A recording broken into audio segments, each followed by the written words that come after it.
a while. Mr. Scrollum said you'd stop by today, so I figured I'd wait here for a bit.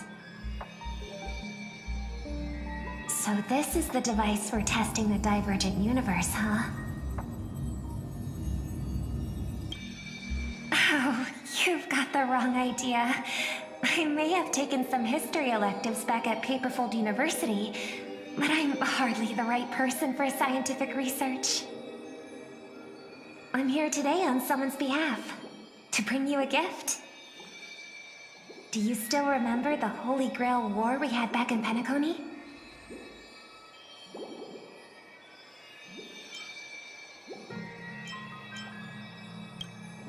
I knew you wouldn't forget.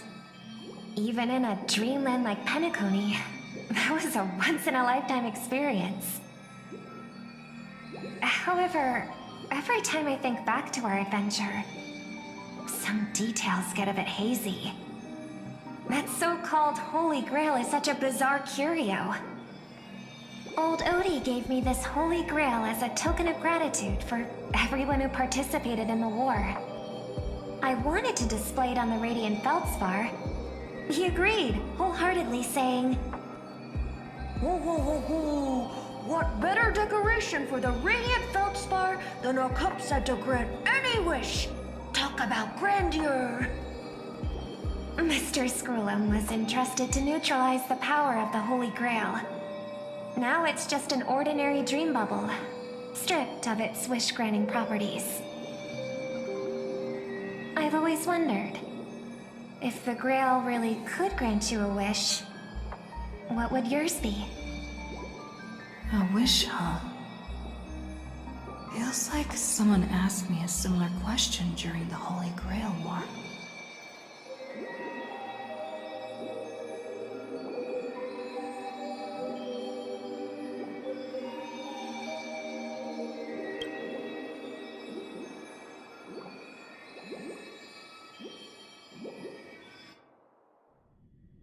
As Penacony's last festive superstar, she was once the center of everyone's attention.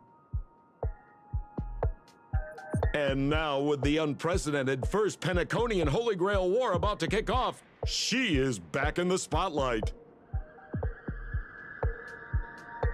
Come on, girl. Show the audience that, what's it called? Tattoo on your hand? It's the command spells. Right. Command spells. Proof of your selection to join the Holy Grail War.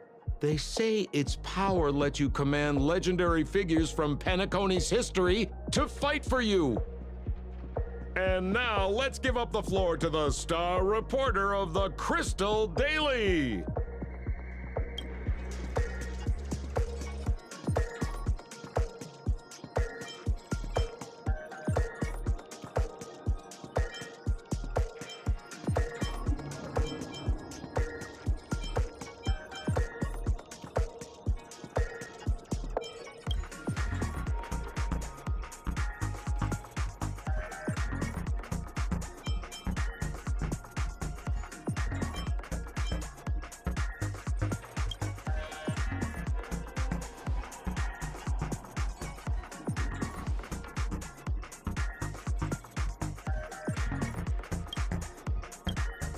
Oh, come on, girl. It's a rare treat for us Belabogian folks to travel off-world.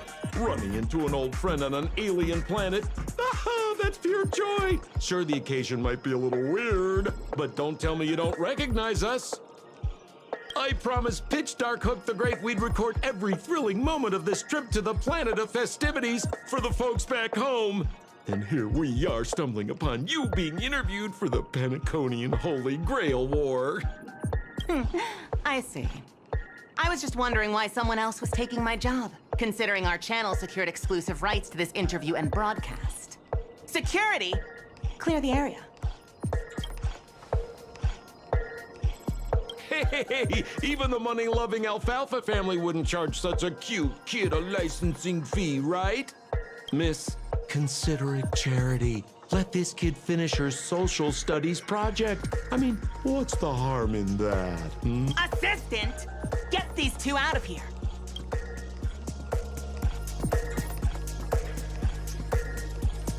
The Alfalfa presents the first Penaconian Holy Grail War.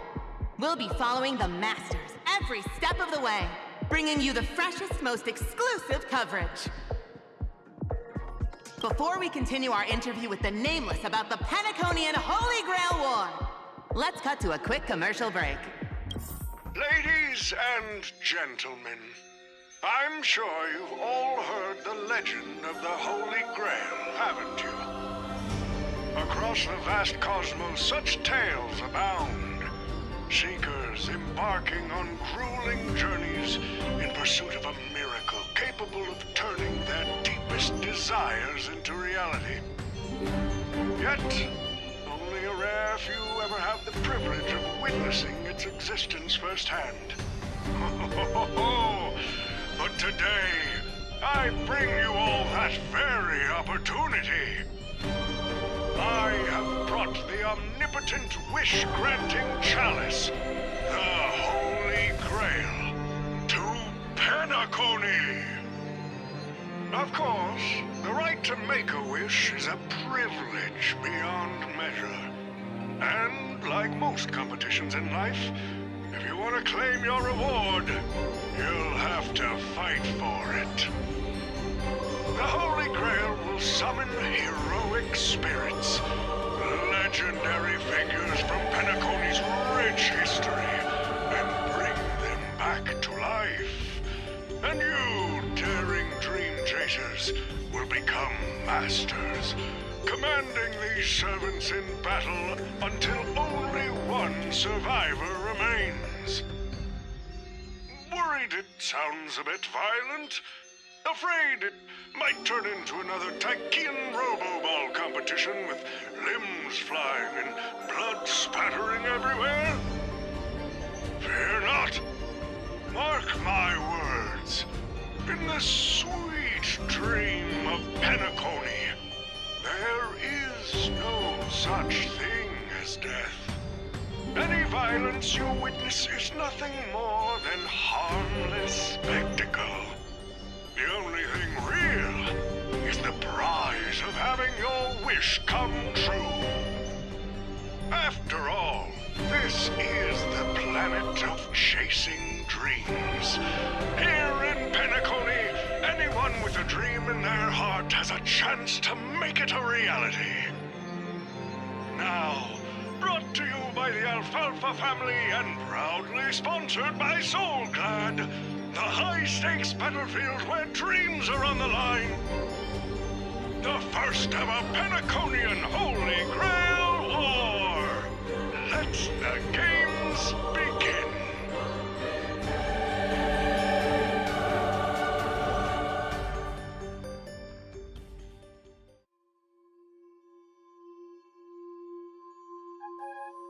Terrific! I loved how you used the word survivor instead of victor to rally the contestants. Nothing stirs up a person's drive quite like the goal of simply staying alive, What an inspiring speech, Mr. O.T. Even Louis Fleming himself couldn't have done it better. Easy on the sweet talk, kid. I'm not here for your flattery. I brought you in because I expect you to give it your all and become the survivor. Don't get me wrong, Mr. O.T. I'm honored you picked me, but I'm just a nobody, a bottom-tier cog in the IPC. And if the rumors are true, you're not exactly a fan of the IPC, so why me? I sent invitations to Penacony's top shareholders and family heads, welcoming them to join this Holy Grail War. Some accepted. Others turned their noses up, dismissing my carefully orchestrated spectacle as just a marketing stunt. Seems like living in luxury has dulled the ambitions of the so-called elite. But underdogs like you, you're a whole different story. Now, remind me again, what wish would you make to the Grail? Me, Scott? I'm just a lowly grunt trying to climb to a P45 corporate rank. What a delightfully mundane wish. You aren't even dreaming of rubbing shoulders with legends like Diamond or something. But compared to lofty nonsense like world peace, your dream is refreshingly grounded. So, the Holy Grail, can it really grant my wish? Of course it can. Kit, the command spell branded onto your hand is proof of your qualification. You've also summoned a servant and witnessed their power for yourself. Well, we are in a dream world where ice cream talks, wine bottles sing, and instruments play themselves. A grail that grants wishes and legendary figures resurrecting from history? Not so far-fetched here, I guess. But here's the bigger question. If the grail is real, why are you sharing it? Why turn this into a show? Let's face it, if I were in your shoes, I'd keep it to myself, make my wish quietly, and get filthy rich. A sharp question, Scott. Let me put it this way. Picture an old man who survived 10 Amber Eras, navigated countless conspiracies and power struggles, accumulated an endless fortune, and climbed to the absolute pinnacle of Penacony. Now tell me, what's left for such a person to wish for? More money and power? No one ever thinks they've got too much of either, right? I don't know. You tell me, Mr. OT. You're already getting close, kid. But a single wish, that's far too small to satisfy me. I want to transform the Holy Grail War into an unprecedented form of entertainment in Penacony. Imagine meeting historical legends, summoning them as servants to fight for you, and finally making your wildest dreams come true. This will be Penacony's next grand spectacle, standing alongside the Charmony Festival as a beacon for the universe's attention. Dreamers and wealth beyond measure will pour in, far more than ever before. And for the first ever Holy Grail War, what story could be more compelling than the wish of a nobody coming true? Understand now? Ah, I get it now. Don't worry, Mr. OT. I won't let you down. As a lone wolf, I've learned how to survive, no matter how desperate things are. But I'm not gonna lie, Mr. OT. Just now, during that broadcast, I saw someone who's dragged me down to rock bottom more times than I can count. Funny how fate works. She's here on this battlefield, too. Let me guess.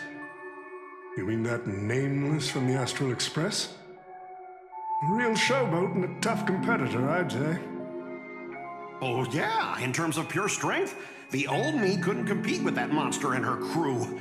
But the person I am today, I'm not the same man I was back then. As a master, survival hinges on using your summoned heroic spirits, your servants, wisely, and utilizing their noble phantasms. Isn't that correct, Mr. Raka?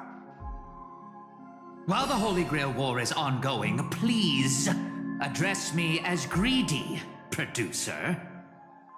Actually, during this war, he should call you by the code name Assassin. You're right. In the current Penacony, the name Greedy carries no weight. Best not to bring it up. You got a chance at a second life. It's best to let go of fragile pride, old friend. Names tie you to your past. They also expose your weaknesses. A wise competitor hides their true self from the opposition. Listen up. I had to offer him film credits and the chance to experience a heroic spirit's memories just to convince that director to act as your vessel. You've always dreamed of creating a masterpiece that would shake the world and cement your name in history, haven't you? On that point, you and Mr. Rekka share the same goal. Don't waste the opportunity I've created for you. Go record the stories of the participants in this Holy Grail War, and help this ambitious young man by your side fulfill his wish. Following my master's command, my noble phantasm has already been trained on those you invited. I can show their movements to you both in real time. Well done, assassin. With an ability like this, we're sure to stay ahead of the competition. The participants who have accepted the invitation and plan to join the Holy Grail War are already under my noble phantasm's watch. So, producer, which one do you want to check out first? Producer, time's ticking. Let's hurry and check out the other participants.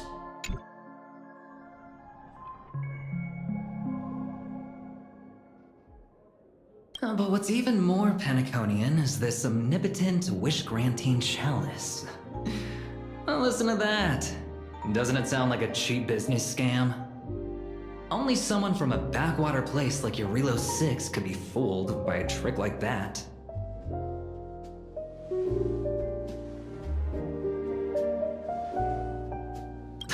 Madam Jade. Oh, don't tell me you're actually trying to figure out what kind of game this old man is playing.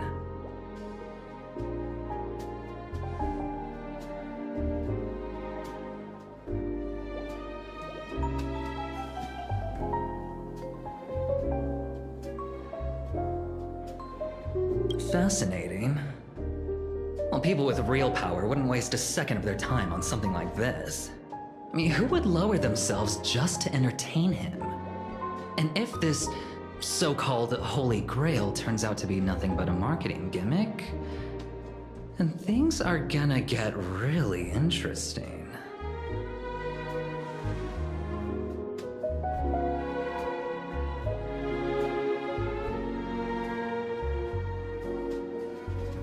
So, you believe this omnipotent wish-granting chalice might actually be real?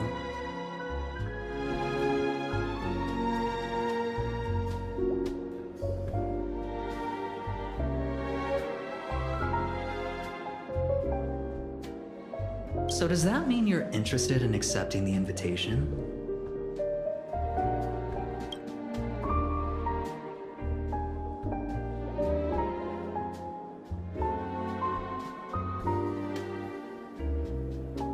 I'm placing your hopes and dreams on some unknown Holy Grail.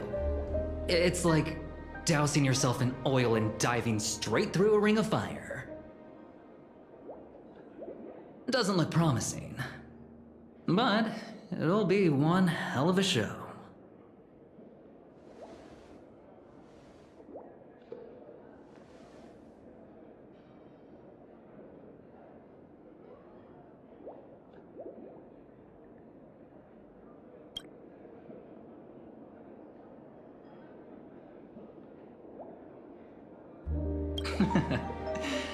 I knew it. Penacony and I just can't seem to stay apart. But I have to say, the way they mark the participants, not exactly pleasant.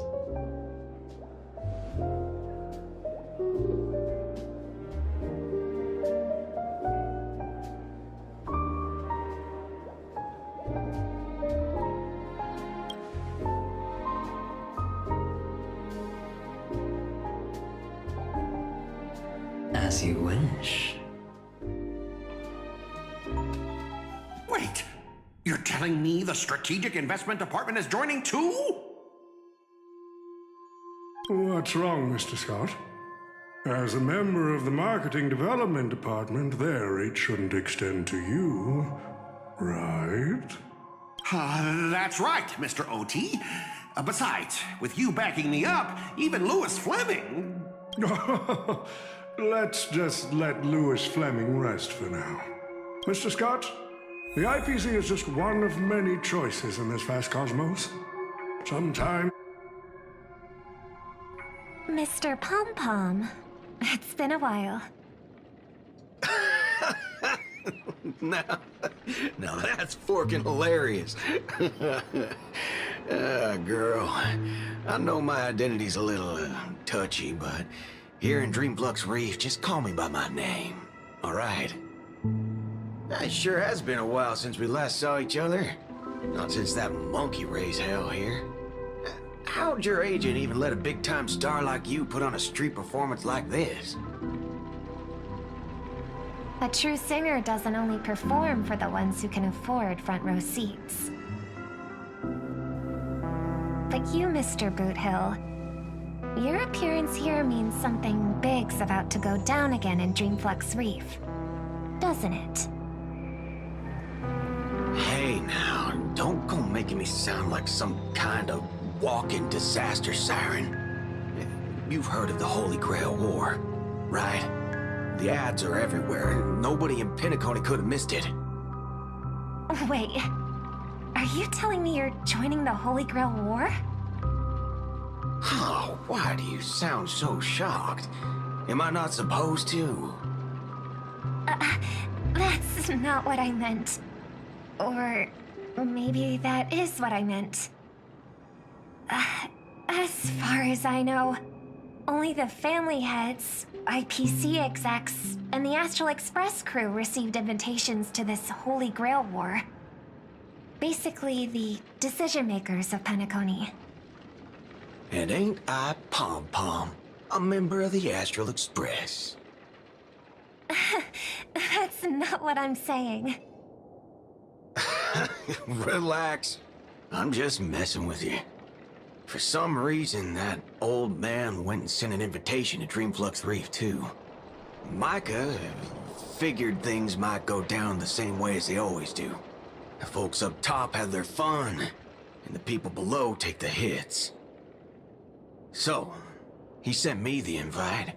Said I might be interested. I see. So, Mr. Micah's asking for your help in his own way. Makes sense. I mean, after all, I'm a two-time hero of Penacony. Sunday, the monkeys. Daggum my stupid mouth. Why'd I bring that up? Sorry.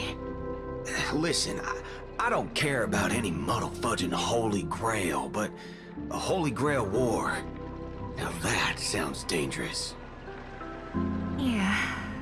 I get that feeling too. Summoning dead guys from their graves to duke it out. Winner takes all. That sounds like something those IPC shirtbags would come up with. No heckin' way I vibe with that kind of setup. But, since I took Micah's request, I gotta see this through. Make sure things don't spiral out of control. Alright, time to get prepped. Up next, per the invite's instructions, summoning the heroic spirit. See ya. That guy, that's the wanted criminal Boothill. Mr. OT, sir, can't you revoke his qualification? Letting a criminal join the Holy Grail War is way too dangerous. What if he wishes for every single IPC employee to drop dead? That'd be the end of us! Kid, you're basically admitting you think that cowboy's going to win the whole thing. Where's your confidence? You gotta keep your head in the game. Once you accept the invitation and are branded with the command spells, your qualification as a master can't be revoked. Then we should send out the bloodhounds and take that criminal down immediately! But Mr. Boothill wasn't wrong, was he? He saved Penacony twice before. If we jump the gun and hunt him down now, that wouldn't be very tactful. Why are you so scared of this guy, Scott? Let's just say there's some personal history. He's got a particularly brutal way of handling my department's people. Oh, then isn't this your perfect shot at vengeance? Win this war, and you can bring that cocky cowboy crashing down yourself. Don't worry, Mr. OT. Forget a small fry like Boot Hill. If the traps are set right and the schemes are airtight, even Louis Fleming wouldn't be able to escape. Good, good, good. That ruthless... Who the heck keeps tossing garbage around? The next passenger Pom-Pom catches littering is going to have to write down the train's sanitation rules 100 times! Huh? The first Penacony and Holy Grail War? Inviting the Astral Express to join? Sounds like the kind of spectacle that might interest you. Seems like she's not around. Maybe I should pass this to March and Don Hung instead. Wait, why is there graffiti on Pom-Pom's hand? It won't come off! Who's behind this prank? The world's turned upside down. Even the animals on the Astral Express can enter this tournament. Mr. Odie, should I take care of this first? No need. Letting a contestant like them compete just makes things even more interesting.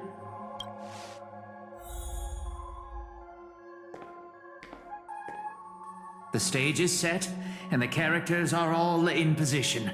But, Master, for you and me, this Holy Grail War comes with a few complications. Yeah, the competition this time is no joke. No, what I mean is, if you look at the backstories of the participants, they generally fall into 3 categories. Those who are in direct competition with your department, those who have a personal grudge against your department, and those who see you as their sworn enemy. In other words, from a narrative standpoint, every single participant we've identified so far is likely to target you first. It's us. You call that a complication? Like I didn't already know everyone here has a bone to pick with me? A little personal wisdom. Not everyone is your enemy, kid. Learn to separate conflict of interest from personal vendetta. And the key difference? The first one can be negotiated. The second? Not so much. So, if I were you... You'd deal with the personal vendettas first. Much appreciated, Mr. OT. I'll keep that in mind. What a poetic twist. Old rivals, now destined to settle the score on the Holy Grail War's stage. Lucky for me, I drew the best possible card. Assassin. With your noble phantasm, we should have the upper hand. That said, knowing your opponent's next move isn't enough. It's like having a script but never actually shooting the film. Let me remind you, Master, your least favorite Nameless is preparing the ritual to summon a servant right now. Nameless? I gotta take care of you first. Can't have any loose ends hanging around. Next up is the moment we've all been waiting for. The Nameless will step into the summoning circle, chant the spell, and summon one of the greatest souls in Penaconian history. Who will it be? The legendary Dreamweaver Glocks? Or perhaps the first Bloodhound? Let's find out! The stage is set. Now step into the summoning circle and begin the ritual.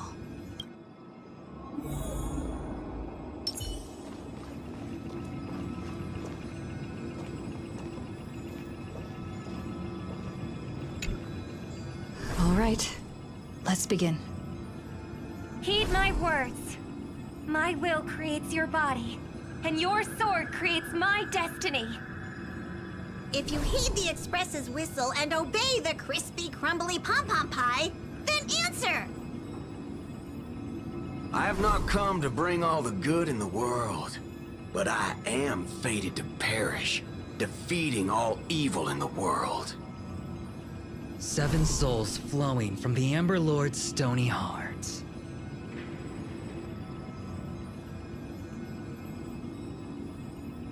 Come forth from the circle of binding, guardian of the scales!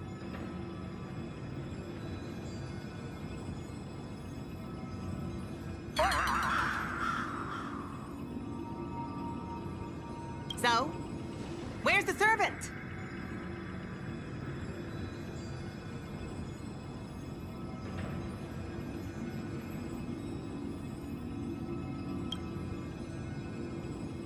Where's my servant? Oh, I wish I could capture this pathetic little moment of yours and pass it down as a family heirloom for generations. I was actually worried you'd luck out and summon some terrifying servant. But turns out you're just plain cursed. Compared to you, even I seem less of a lone wolf now that I have a servant. Maybe I should let you borrow the title for a couple of days.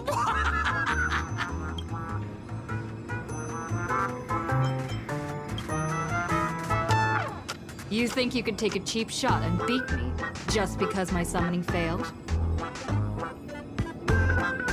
Listen up, girlie. Let me teach you why rules matter. This is the Holy Grail War. Having a servant versus fighting alone?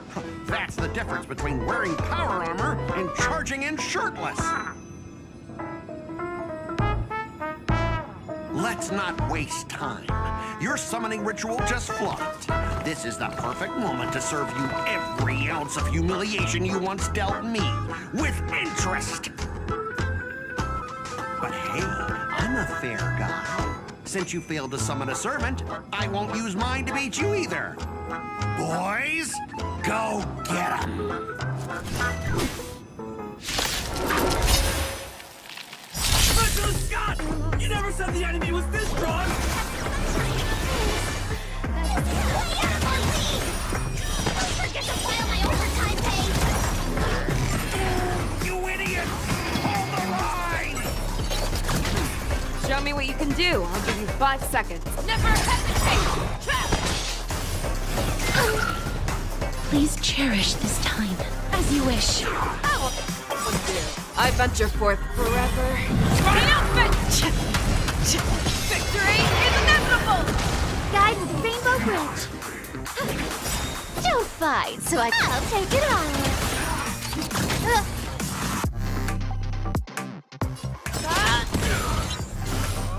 Gotta stop them here. Found me. These useless mooks are even worse than I thought. Anyways, just fall back for now.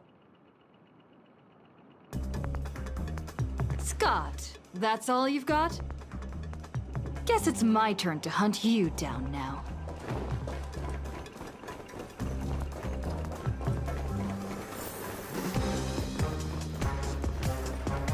You really had the guts to chase me down, huh?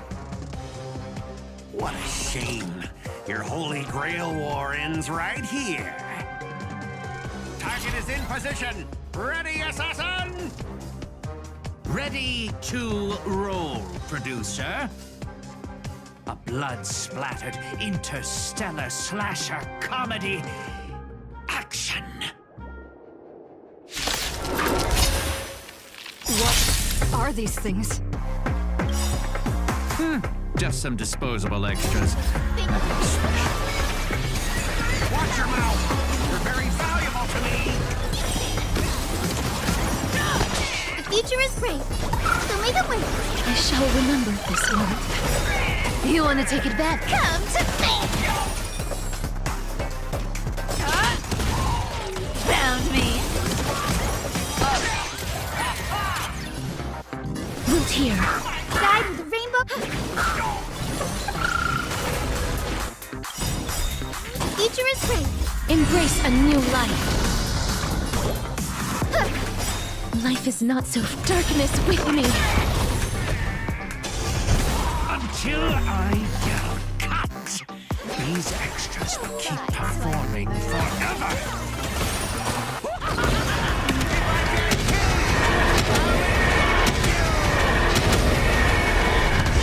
Projectiles! You can't run!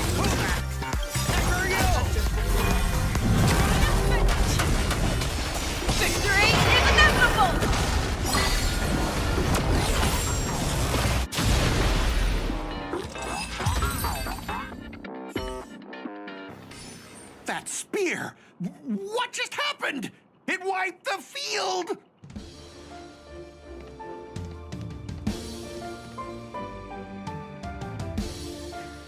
me this guy's your servant! Assassin, do something! Someone's crashed the set, producer. I'm not built for frontline combat, and that guy is bad news. So, how about we take the smart approach and run?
Unfortunately, no.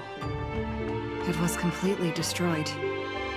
But there are still survivors. I have a friend from there, Guinevere. She's got an older brother named Lancelot.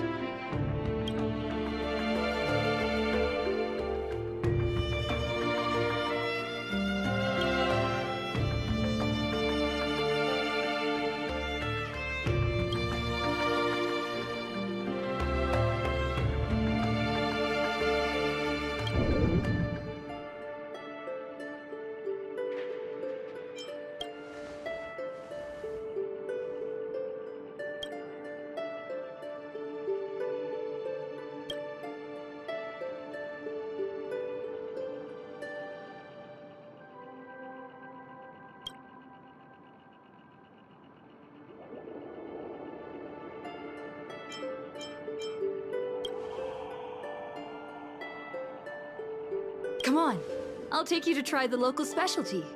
Halovian winged burgers. No way your world has that.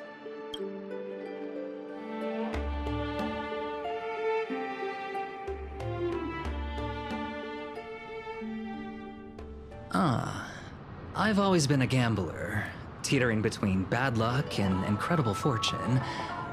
But even for me, this draw of the cards is a bit... Still, I have to say, I kinda like your servant. A partner who plays by the rules and knows his boundaries. I'd take that over you schemers any day. At least he's trustworthy. Oh, no doubt he's an incredible servant, but... who exactly are you in Penaconian history?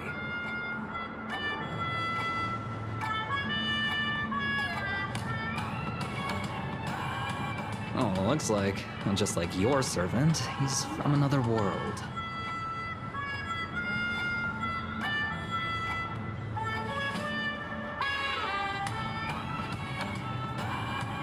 Oh, forkin' hell. So, 2 outsiders. Summoned 2 more outsiders. What kind of xenophobic Holy Grail war is this?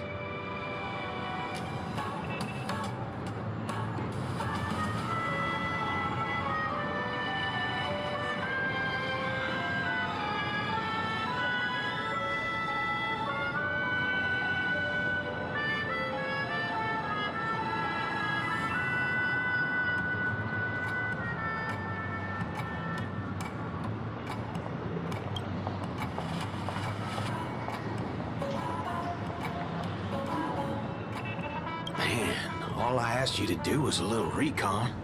How'd you end up looking this beat?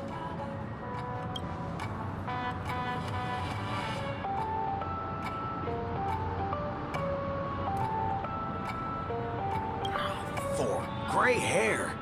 That's one of ours. Why the heck were you fighting her?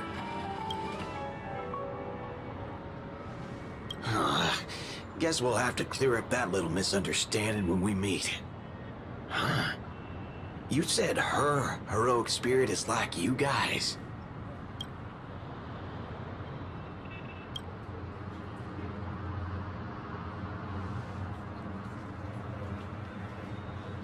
Are you guys often summoned into worlds that aren't your own?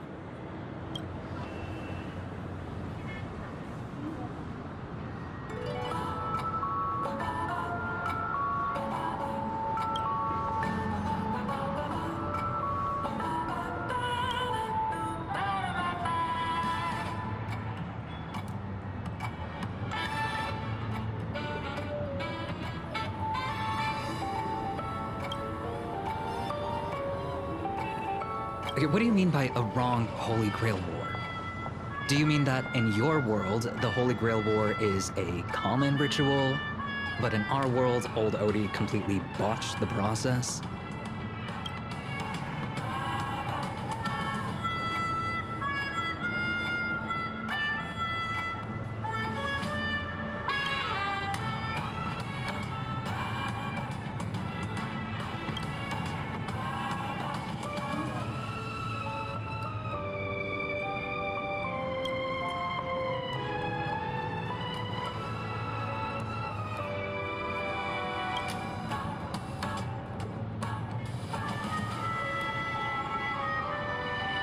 Well, that makes things simple.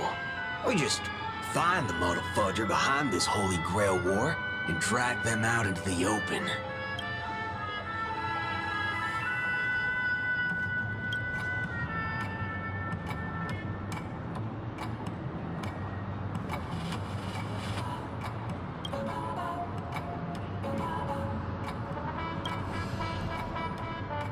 She's texting me now.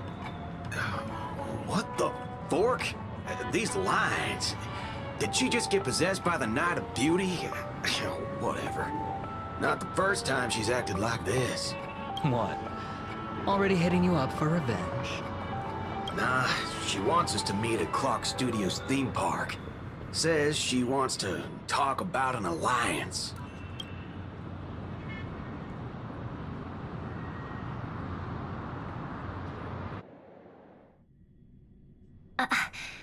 I thought a heroic spirit would look...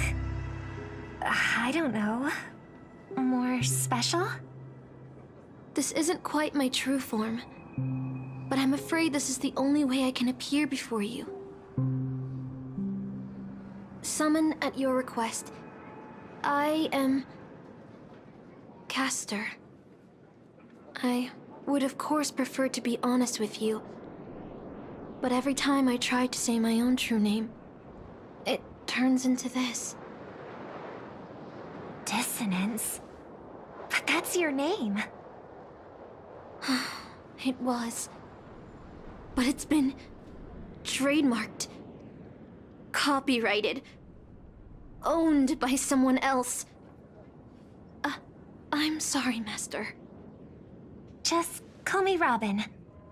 I'm not used to being called anything else. Miss Robin. I'm sorry if this isn't what you were hoping for. I'm just a faded star from the age of dreaming. a piece of dead skin in an industry that sheds its past without a second thought. I was brilliant. Once. Who was I? Well, maybe you'd find the answer buried in some old, forgotten magazine. They used to call me the Eternal Silver Screen Beauty. The Golden Note of Shipei's legacy. I've had even more names. But ever since I first stepped into the limelight, I've never had my own. Not even in death. Not even now. When I've been dragged from the grave to perform on this new world's old stage. Every time I even try to speak my name, it gets drowned out by that cursed dissonance. But it's my name. My name. Mine.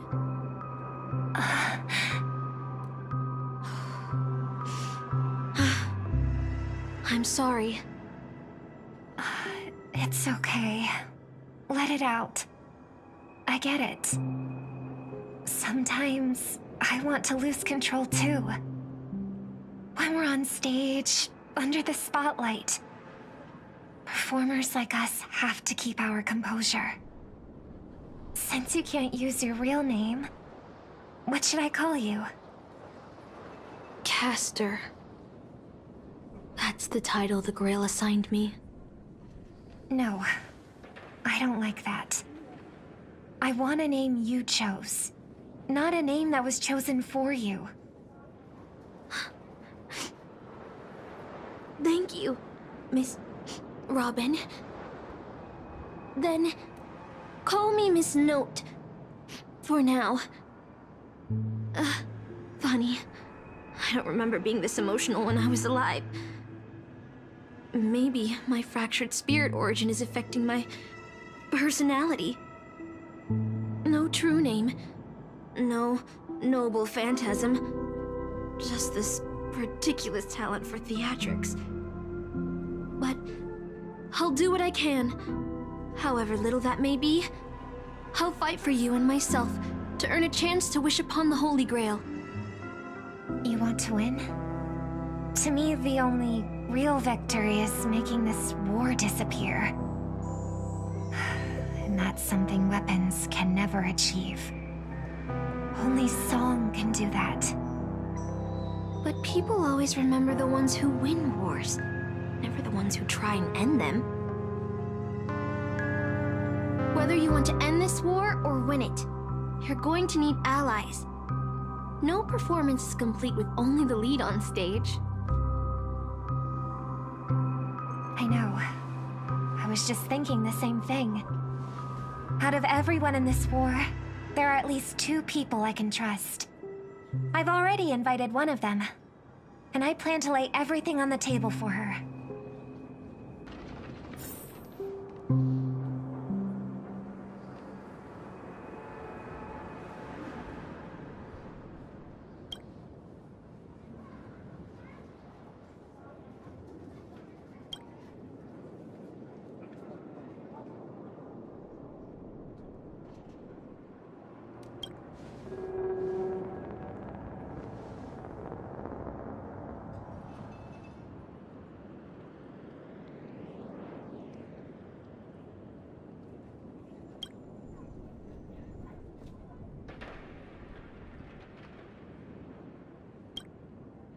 All right, enough about that.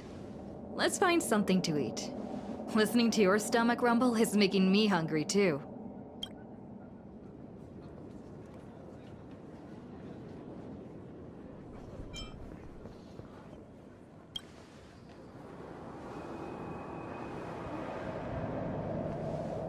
Almost there, Saber.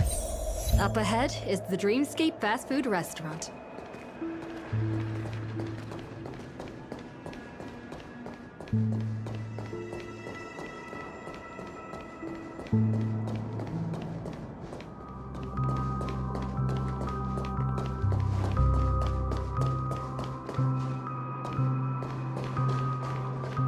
My dear guests, welcome. What would you like to eat? Wait a minute. isn't that our festive superstar? You're here for that Holy Grail War, right? Oh, please. This is Dreamflux Reef, and news spreads like wildfire in this place. And this must be the heroic spirit you summoned, huh? Dare I ask, miss, which famous person from Penacony in history do you represent? Gotcha. Like a secret recipe, huh? If this is your first time in Dreamflux Reef, I highly recommend the Halovian Winged Burger. It's a burger you won't find anywhere else. Our store only uses pure organic ingredients sourced from the Memory Zones farms. The soil they're cultivated in is free of harmful emotions. All right. We'd like... Okay, wait. Did you say 100? The lady next to me needs to replenish some energy. With so many Halovian Winged Burgers, it'll take a little time to prepare. Please be patient, folks.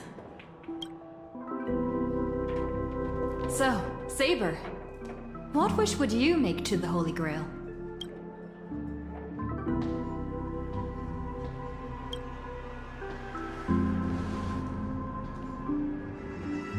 Two Halovian winged burgers, 2 bottles of Sousa juice.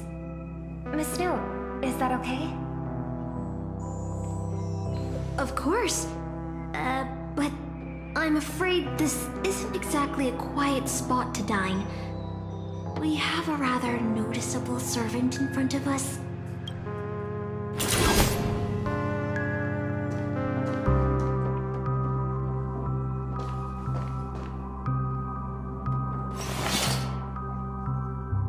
It's been a while. Miss Note, this is the trustworthy friend I mentioned to you earlier.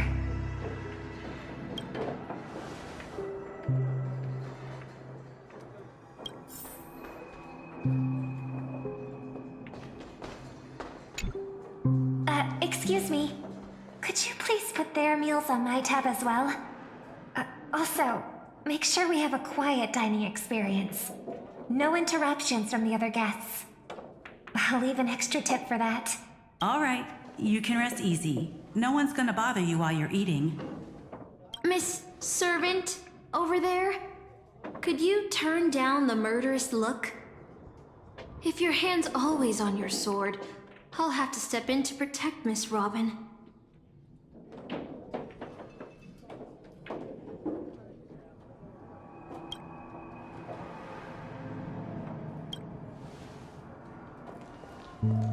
Sorry to interrupt, dear guest, but if you're gonna fight, maybe you should eat first.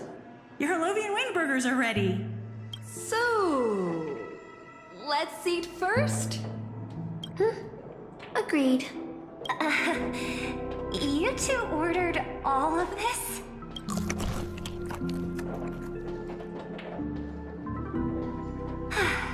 It seems they've all calmed down after eating. The dinner table really is the best place for diplomacy. No problem at all. I love seeing people smile after they're full. But your servant's appetite is truly impressive. Miss Saber, I don't remember anyone like you in the history of Penacony.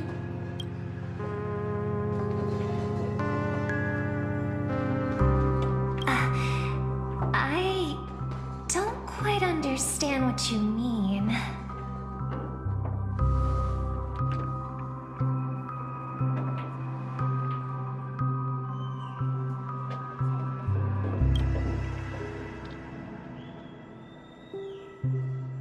Forgive me for asking such a naive question, but what exactly are you heroic spirits?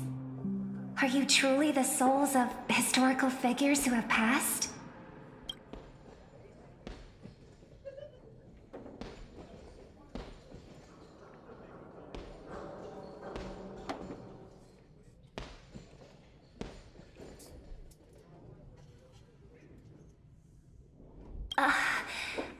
Magical energy, Noble phantasms.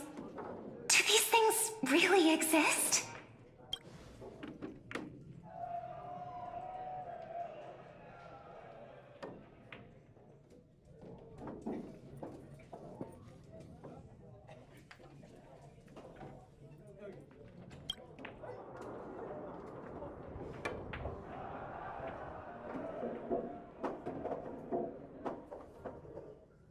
In life, I wasn't anyone special, so I'm quite surprised to have been summoned as a heroic spirit.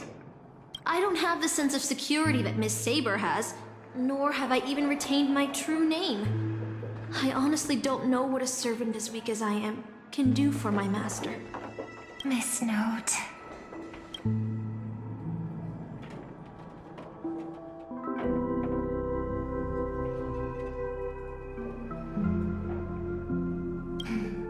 Well said.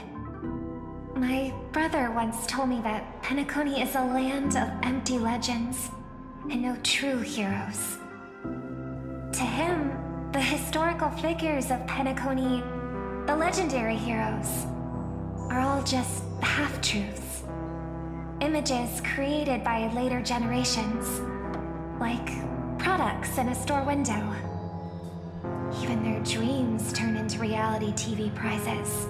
But at this moment, whether it's the otherworldly Miss Saber or the historical Miss Note, I'm certain you both are more real than that. And not just some commercialized product. Master, thank you for your comforting words. But in my current state, with my true name sealed, and not to mention being an enemy of that saber, I fear it would be difficult to protect you in front of other opponents, let alone help you achieve your dreams. I'm the last remaining head of the Oak family, a chord master of harmony. I'm not as fragile as you think. And as of now, I no longer have a wish to entrust to the Holy Grail. Master, what exactly are you saying? If you no longer have a wish to entrust to the Holy Grail, why did you accept the command spell, step into the summoning circle, and call me here? I joined this game held by old Odie with mixed feelings. Because at first, I did have a vague idea in mind. My brother once summoned a higher power to intervene here for his own wishes, hoping to turn Penacony into a utopia in dormancy. He failed, and now must walk the road of atonement. But the impact of his actions still lingers in the hearts of the people of Penacony. I wanted to use the Holy Grail to erase and heal those scars, to make up for my brother's mistakes. But now I realize I was wrong. Summoning Miss Note to the present world showed me that the Holy Grail does possess some sort of power.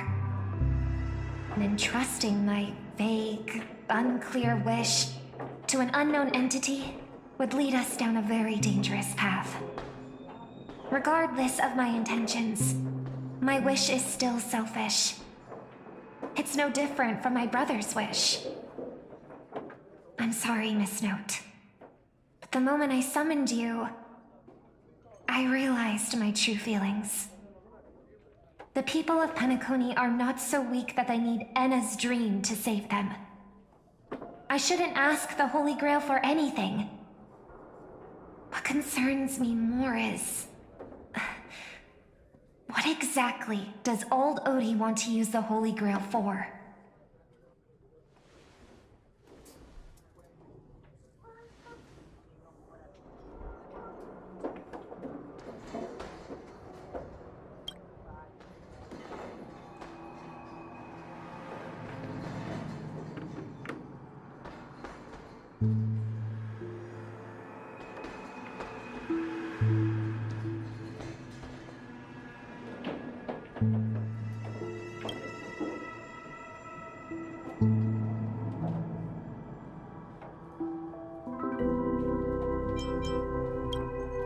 That's right.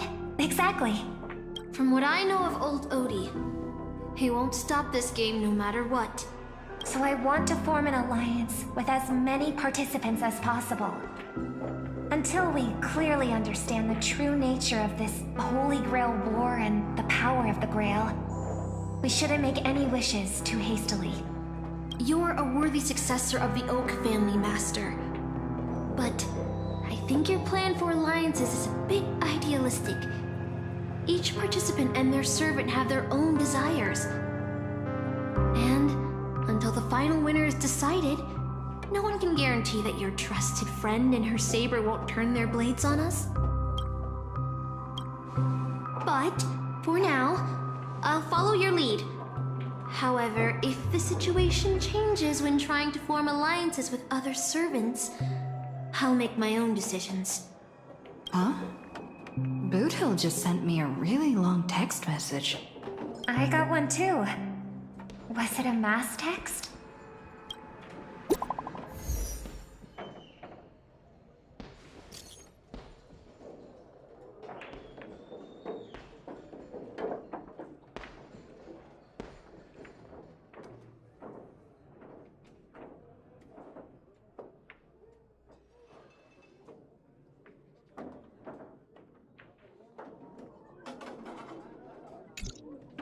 Is this a text from Mr. Boothill?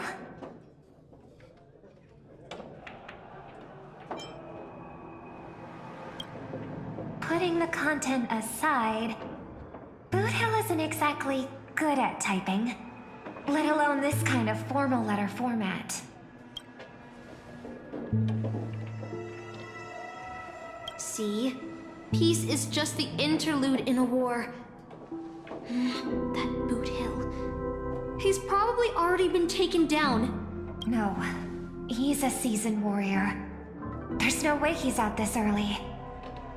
But someone must have gotten their hands on his phone and is using his identity to lure us to Clock Studios theme park. Yeah, I was thinking the same. If we rush over now, there's still a chance to save Mr. Boothill. What do you all think?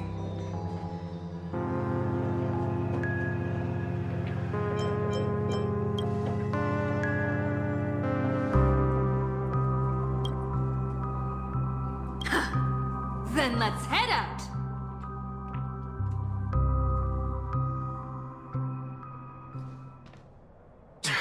Aren't we supposed to meet up here? Where did they go? Something's off. Maybe someone got the jump on them and took her and her servant out before we got here.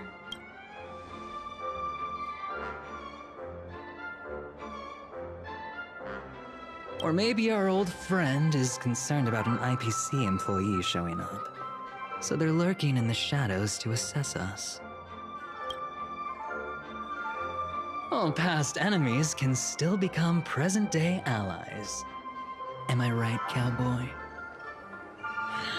Even with the IPC, she should at least trust me after we went through so much together. Hey! Come on out! Let's chat about joining forces as a team. You ain't gonna get hurt. Oh, they aren't coming. I went through a lot of possibilities in my head before we got here. But I never expected to face the most ridiculous of them all. A shirtbag pulled off a scam on a Galaxy Ranger. Listen up, fork and shirtbags! Ain't no matter who you are and what you want to do. I've got you surrounded. Pop out now. Don't say I didn't warn you when you stub your toe on the way to the underworld. Did you hear that? Oh, he's gonna kill us if we don't give ourselves up. Oh, he's every inch a serious criminal with a huge bounty on his head. I'm positively shaking in my boots with how he talks. Huh? Wait, isn't that Mr. Aventurine of the 10 Stonehearts? Why is a criminal wanted by the IPC walking around with an IPC executive, Sir, if that blasted cowboy's got you kidnapped at gunpoint, just give me a blink. Or maybe you two are actually friends? An IPC executive secretly in cahoots with a cosmic fugitive. Assassin, you've got to grab this awesome scene on film. Oh, your servant is Mr. Rekka? No. Wait, now that I'm looking at him, there's something off. Hey, you know him? The guy in the IPC uniform next to Rekka? There are more IPC employees who know my face than there are grains of sand in Sigonia's desert. You think I can remember them all? Oh, wretched brat. You think I'm scared of you just because you're a Stoneheart? The Strategic Investment Department's reach may be long, but it will never reach my neck of the woods. After I win the Holy Grail, I will make everyone do as I say. I'll make you all kneel before me and beg for mercy, then have you bark like dogs, oink like pigs. No, croak like frogs.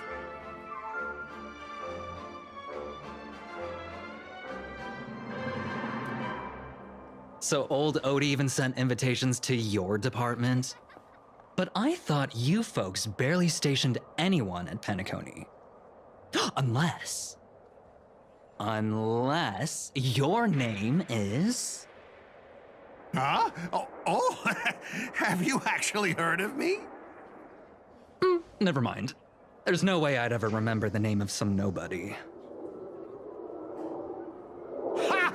You high and mighty executives have never treated us basic workers as people! You would send me to a primitive post like the Cienjo with one word and switch me over to Penacony with the next! I thought Penacony might be a juicy gig, but all I've done every day is talk business to a bunch of papashi! It's making my neck crank even worse! But hey, all of that'll soon be a thing of the past. Aventurine, ha! I'll replace you and become the new Stoneheart of that name. Assassin, use your noble phantasm to bring me victory! Huh? Do I finally get to see this shrimp servant in action? Archer, get ready for a fight.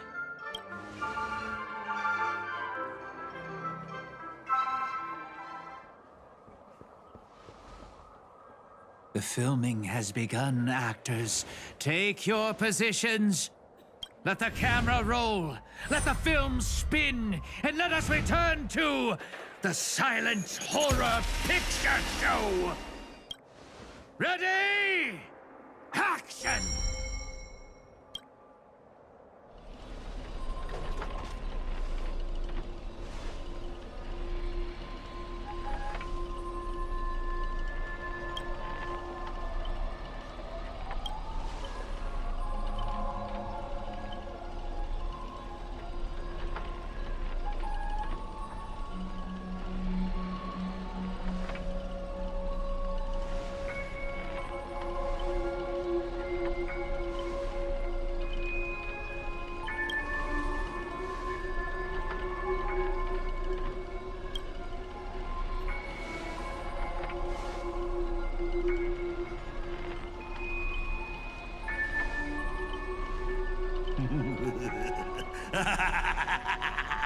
I've always wanted to see you people like this. A bunch of idiots subjected to my every whim.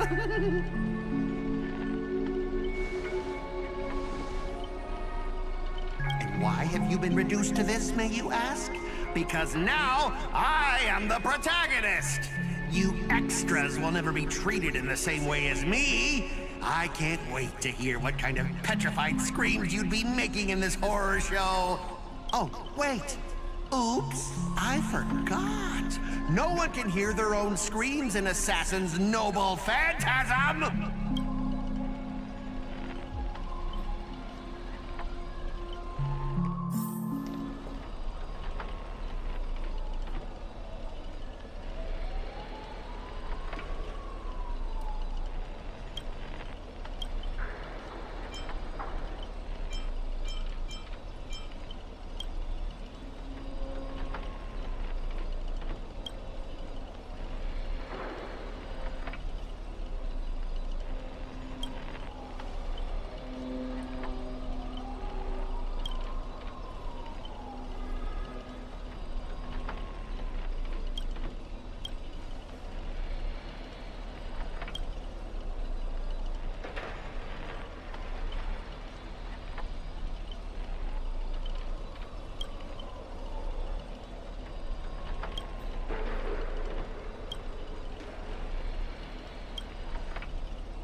after entering Boss Scott's turf? In your dreams!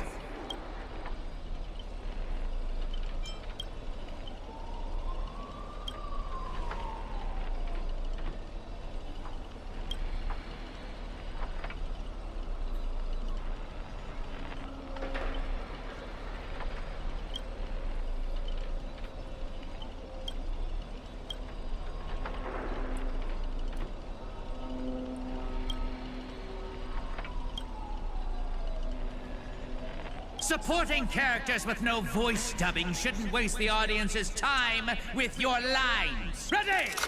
Action!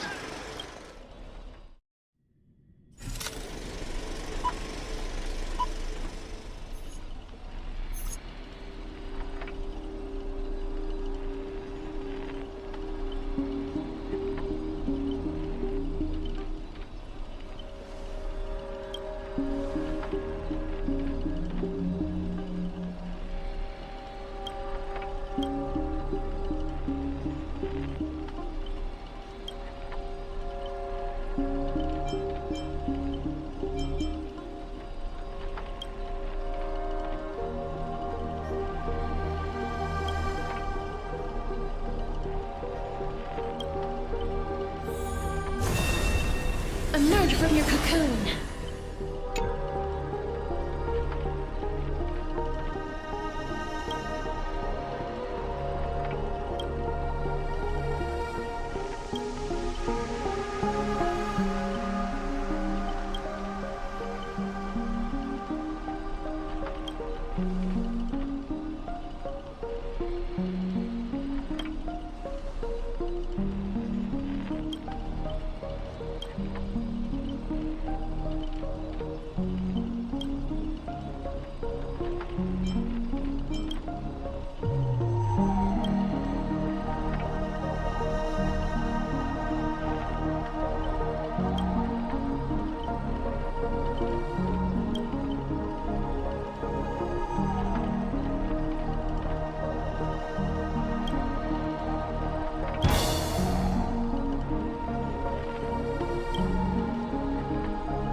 You fool!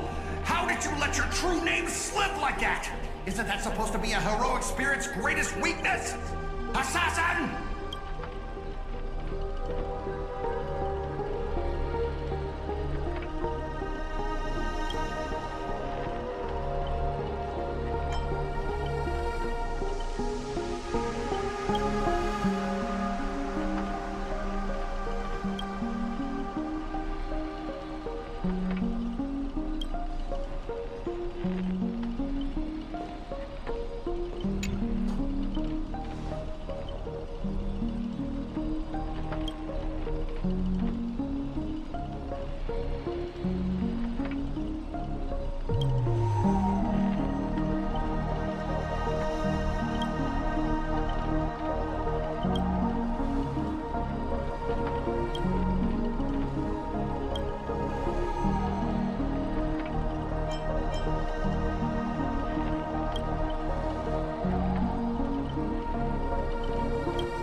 did I? As the star of this film, I'll be the one to personally tear you all apart limb by limb. You see the chainsaws in my hands?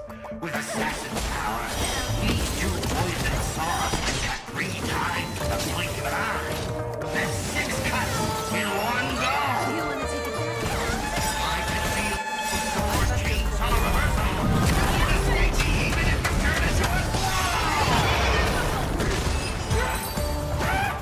I'm not.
this what you meant by giving me more power?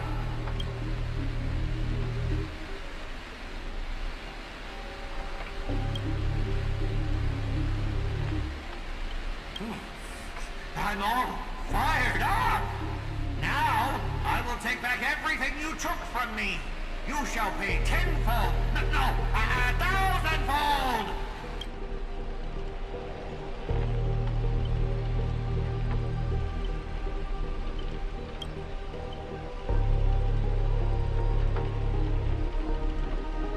Private disagreements? You ruined my life! You made me bark and oink and face into motion, moving from one puny post to another in the cosmos, in despair and misery. And this is what you call it? Private disagreements? You and your little entourage of extras. You won't get to be cocky for much longer. The power inside me is breaking out, trying to be free. 1 Scot, 2 Scots, 3 Scots. My scalp is scratchy. Too bad stuck in there.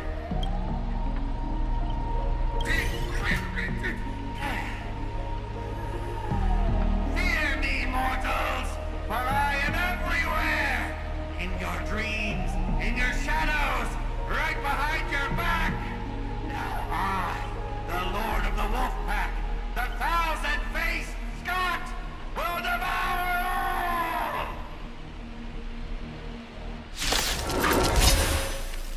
Seven ways to end your life.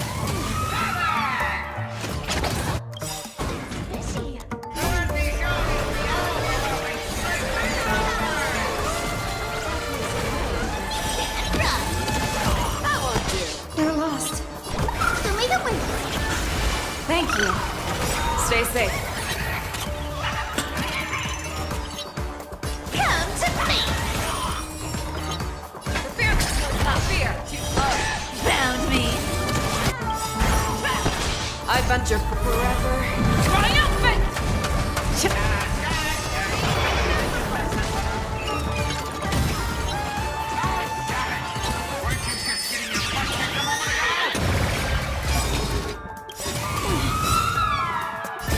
Embrace a new life. Return to dust. We are gathered here today to commemorate the many Scots who have sacrificed their lives again and again. Well, if those dead weights weren't dragging me down, I'd have won ages ago. The true lone wolf walks alone. Only weak rabble sticks together. Coward! You've been hiding at the back all this time. Even my eyelashes did more work than you.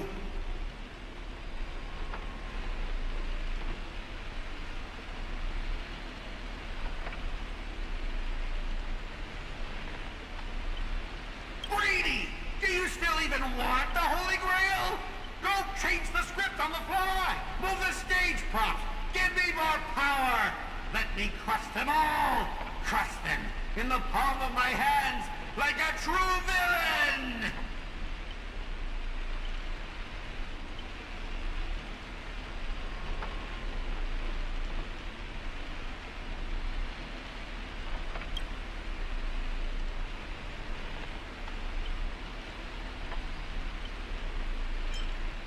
Greedy! Are you trying to betray me? Don't forget, I am your master! With my command spell, you'll have to...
Let's see.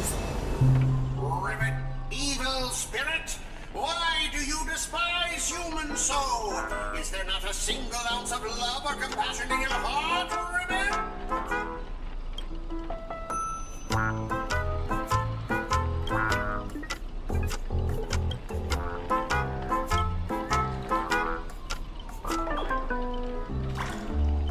If I back down now, I'd be the same as all the other Scots. So, if you want to hurt Miss Robin, you'll have to walk over my dead body, Ribbit.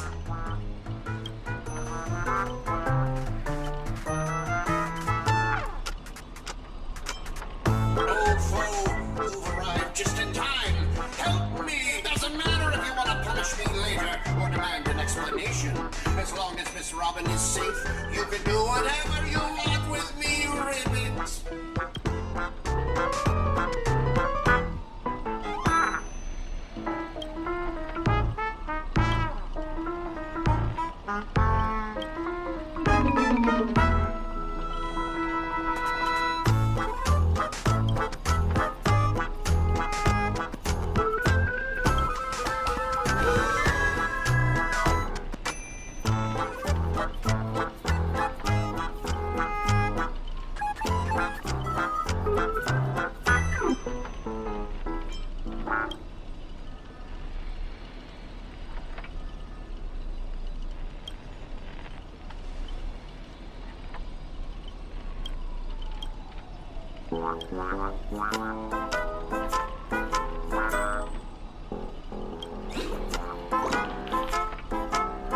Ribbit?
Ribbit, here comes a hero!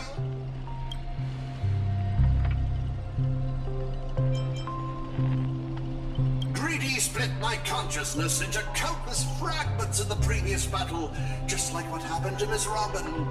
I'm honestly as shocked as you are. Who'd have thought there's justice in that man called Scott? And yet, my chest burns with righteous fire.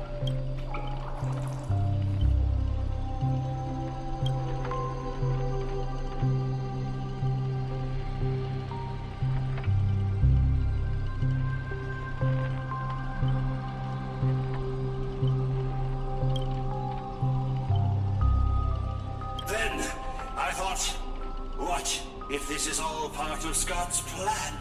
What if the evil side of him is, I want to go with you to save the other Miss Robbins, and I also need someone to kill me if Scott ever...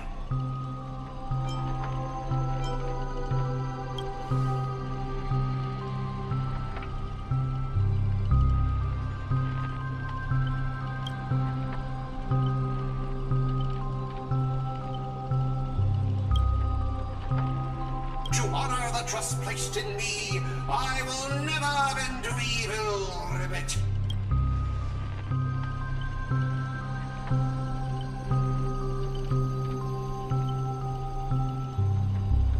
Ribbit, I'll prove my justice with my actions, Ribbit.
The night we broke.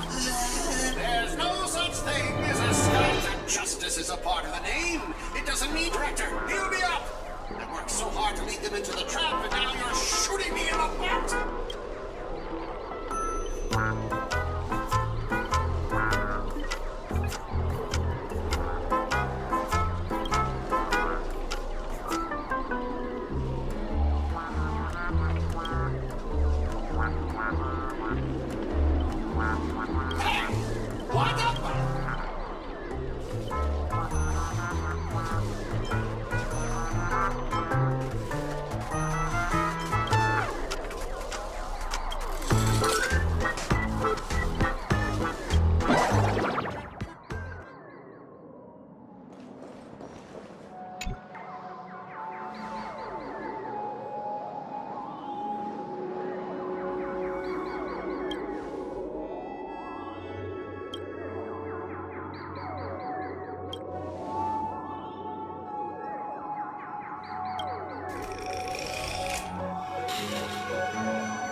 embrace a new life. Darkness with me.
Archer.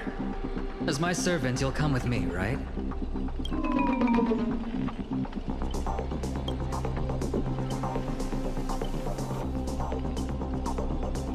Oh, what's wrong with being a little underhanded if we can win?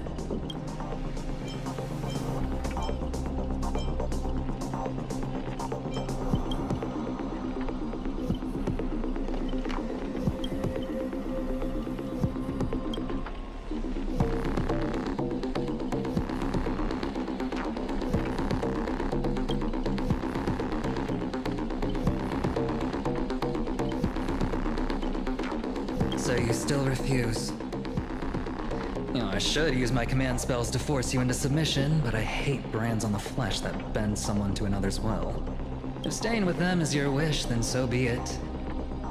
But sometimes, a change in perspective will make you see the gamble in its entirety.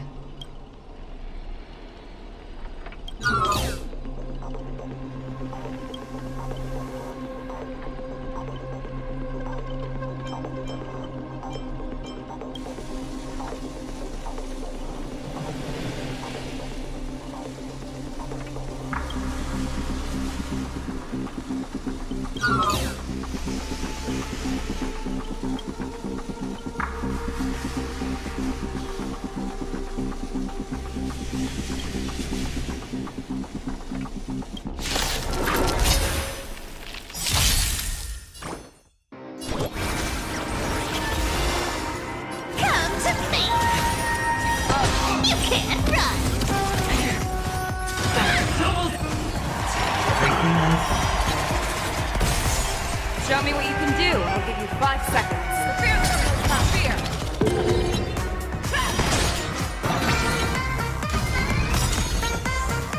Life is not so fragile as you wish. Guide with invisible I venture bridge. forever. Triumphant! Victory is inevitable! I venture for forever. Triumphant! Victory is inevitable! Cute. With enough believers, lives become reality! Yes! Okay, you want to take it back? I'll take it on. Fangs and claws got You found me.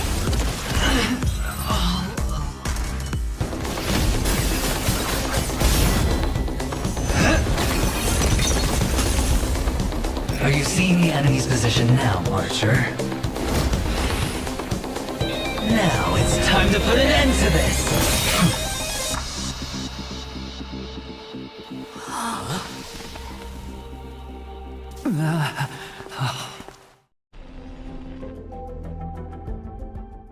Why do actors in horror films never see where the monsters come from?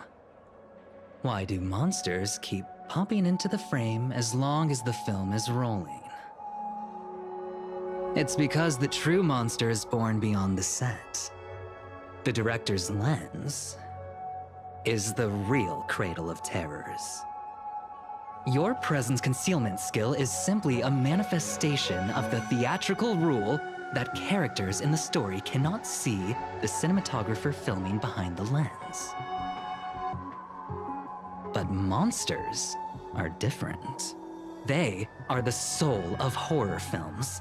The focus of the lens. Their line of sight is always fixed on the camera's position. That's why only Scott, the man playing the monster, can see you. You win. I concede. Having the devil lurking behind the lens and getting real monsters to step into the theater. That was my finest offline marketing campaign ever. Who'd have thought that someone could still see through my tricks hundreds of years in the future? How did you do it, friend? Did I never mention it to you? Well, I am your fan, Mr. Greedy.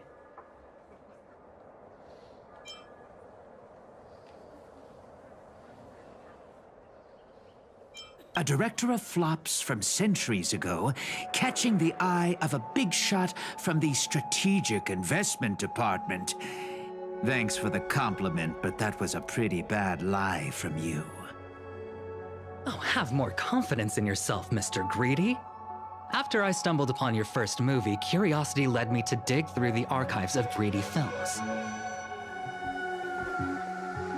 Now, you had each moviegoer sign a death and liability release waiver before entering the theater.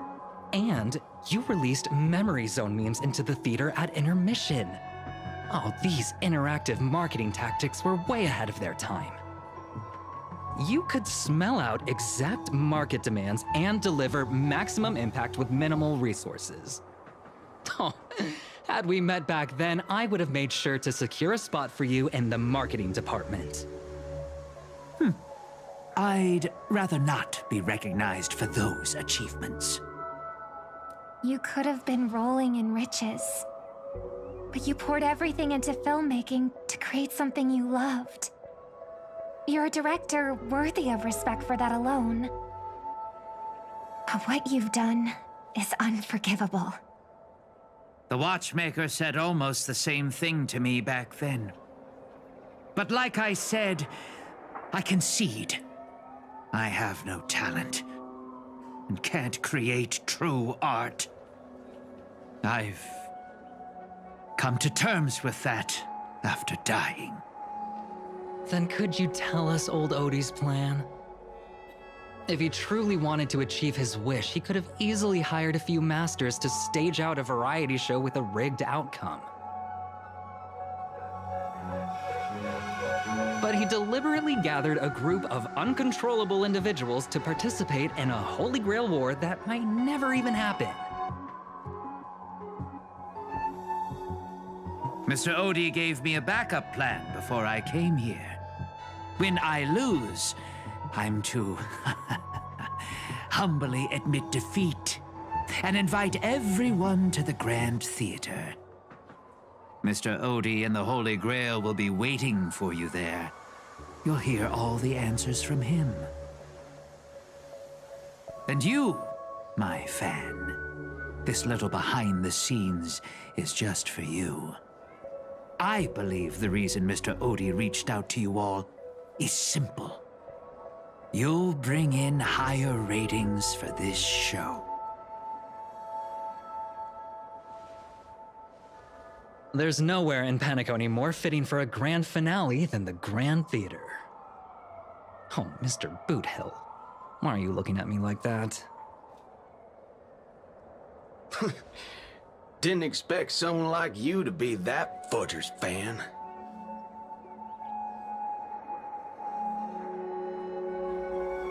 Instead of calling me Master, a word that brings back dead class structures, I prefer you address me as Mr. Aventurine. See, Red Guy? Those business crooks are all the same. They take everything you throw at them, insulting them's like punching a cotton fluff ball. Ain't no fun at all.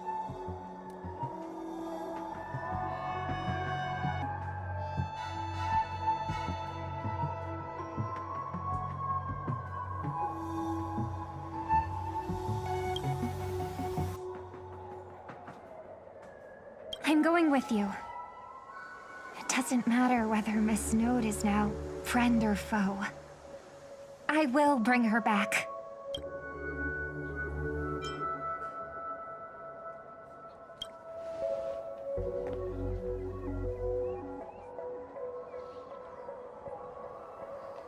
Oh, by the way, I think I forgot to ask. Mr. Boothill, do you know which department Scott's from?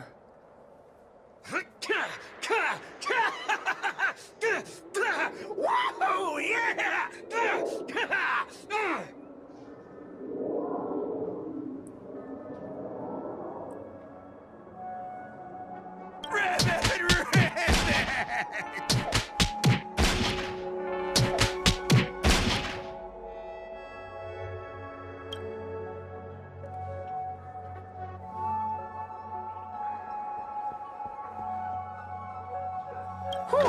Now, that's more like it. Let's move out.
The sharp instincts of a businessman are enough for me to know where and when to make my moves.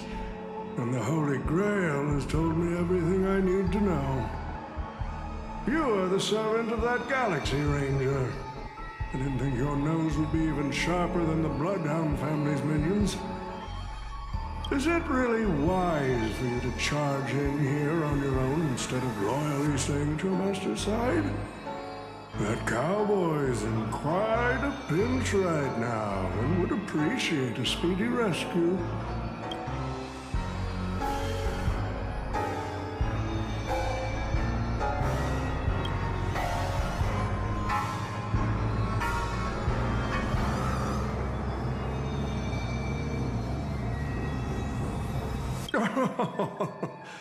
I appreciate the advice, truly. In that case, am I not giving the Holy Grail a new purpose? It'll become an entertainment spectacle much more worthy of investment than some wish-granting chalice.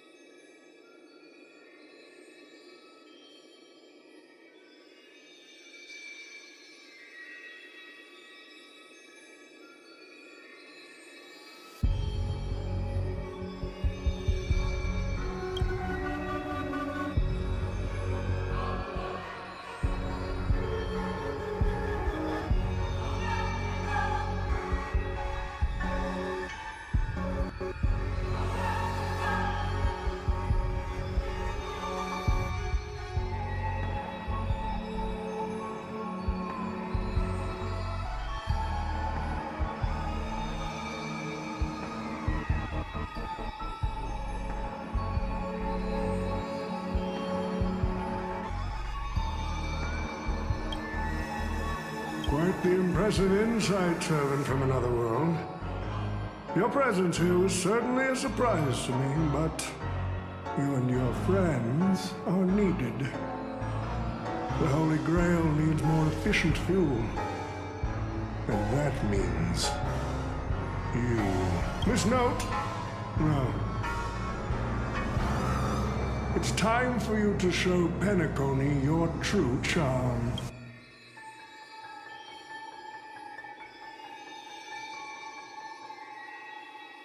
I did what you wanted me to do. Well done, my old friend. So many years have passed, but I still remember every performance you gave, every dance you danced, every melody you sang. You were like a blooming iris. But I prefer how you are now compared to your heydays on the stage. Stripped of all the external pretenses. So simple. So ordinary. Enough, OT. Outdated metaphors are as revolting as last night's leftovers. I've kept my promise. Now, it's your turn. There's no rush, my old friend. Everything you desire can be obtained without magecraft or miracles. Money is all it takes. The so-called Holy Grail is nothing more than a vessel crafted from gold. And the real stars of this show are about to make their entrance. Your job is to hold them off until the last step of the ritual is complete. Once that is done, I will honor my... OT. Looks like your business acumen has rotted along with this world. I could barely restrain that one servant. And now you expect me to take them all on? Don't be so modest. Unlike Greedy, you are a true artist. You have the talent to bring thousands of characters to life all on your own. You are the perfect counter to these heroes. I will give you the power the Holy Grail has accumulated so that you can crush them all. Then this grand spectacle will come to a glorious finale.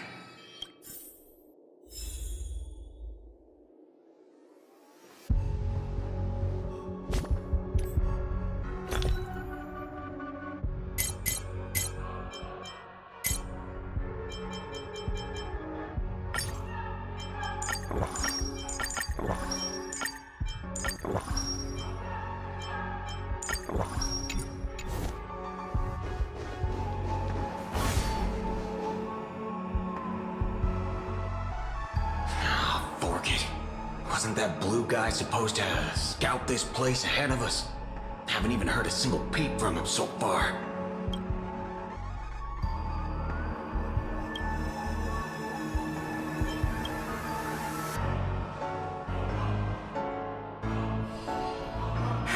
His note! Wait. Something's off. Miss Note. I trust that you've seen Lancer here, haven't you? Yes. He came to the Grand Theater with his spear raised and ready, eager to impale old Odie on the curtain. I couldn't agree more with his approach, but I still have dreams left unfulfilled in this miraculous second life. So, I asked him to take a break. And I must insist that every one of you take a break as well. Until Mr. Odie finishes the ritual. Fear not. There will be no pain. Please, leave your passion and ambitions on the stage. Like how actors shed their fatigue and makeup behind the curtains. And rest. Let the curtain fall! Canon Can presents!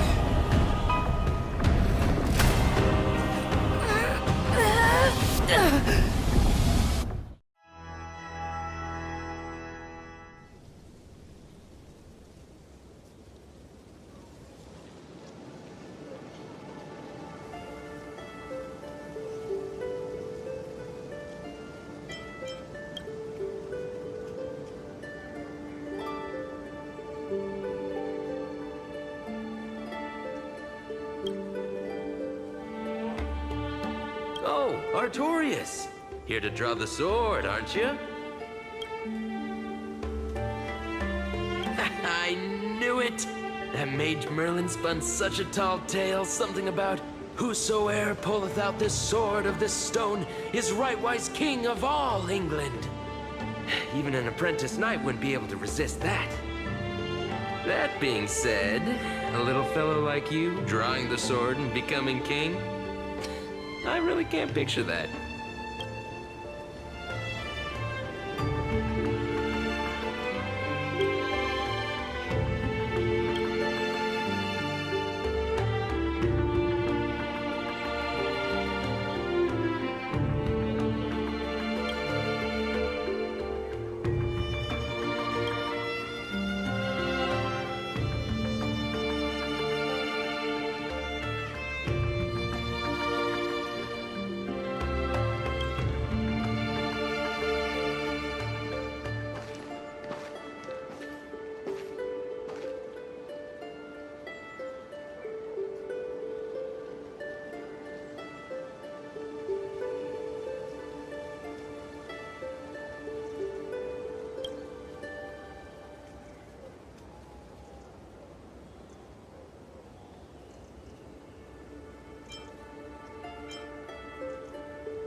The only thing I remember is being woken up by someone in a space station.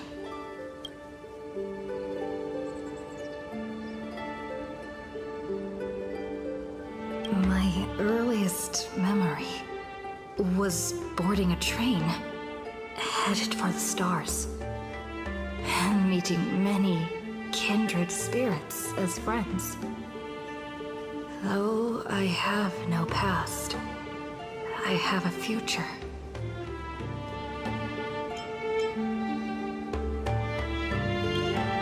I became the person I wanted to be.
So this is the sword in the stone?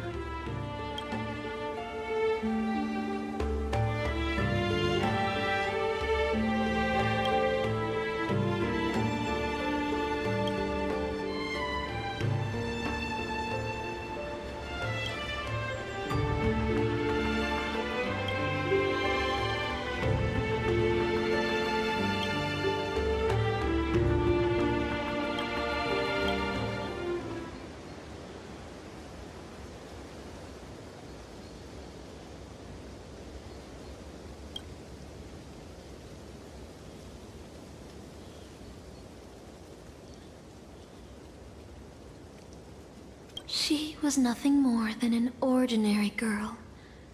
Playing the part of a king was already painful enough. Why should we force her to continue in the delusion known as heroic spirits? Better to cast aside her sword, abandon her glory, and become a nameless nobody who watches the world's grand show on the sidelines. I'll help all of you to remove the hero's garish makeup, bit by bit, until I've wiped away even the choice you've made to become a hero. Until I've wiped away all the pain you've endured on this thorny road. I've prepared a simple and happy life for you all in this show. Including you, Trailblazer.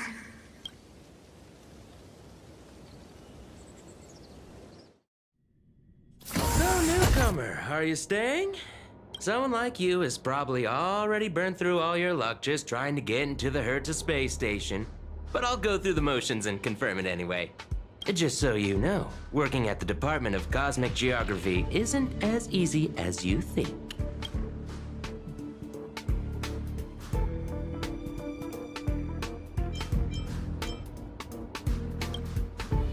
Who? Madam Herta? Well, this is her space station. Look, I thought I was pretty impressive too when I first arrived. But you'll be beaten into shape in no time. You're just a regular researcher on this station. No one's gonna even bat an eye at your so-called talents and smarts.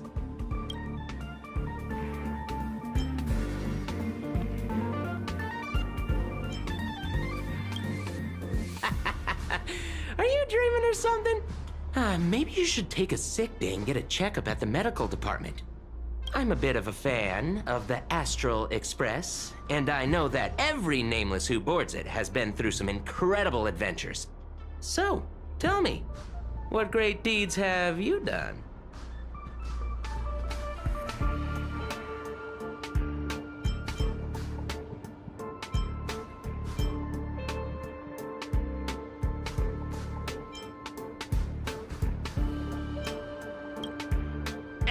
Let me guess. Next, you'll say you were invited to the Charmony Festival and became the festive superstar.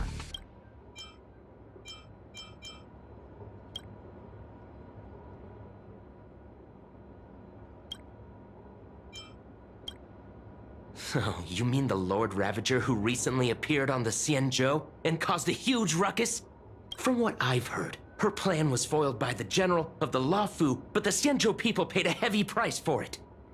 Listen, don't use someone else's tragedy as your bragging material. Oh, I've heard of that!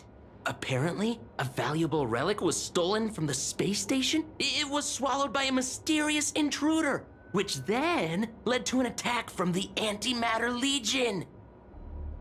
If it weren't for Madame Herta stepping in to handle the crisis, we'd all be burnt to a crisp by now. Any idea who that mysterious intruder was? Yep, you guessed it. It was you, lass. The only reason you got a job here is that lead researcher Asta took pity on you. Oh, I know what's happening now. The Department of Implement Arts imported a batch of dream bubbles. Loads of young, naive researchers have been wasting entire days in them, ignoring even their paid work. You probably ate too much of that Memoria too and thought those illusions were real. Uh-huh. Why else would you believe you're a nameless aboard the Express?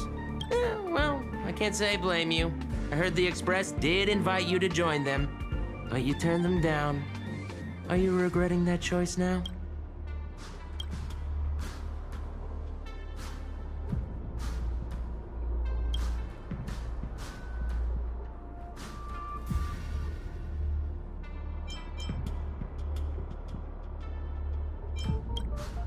I don't...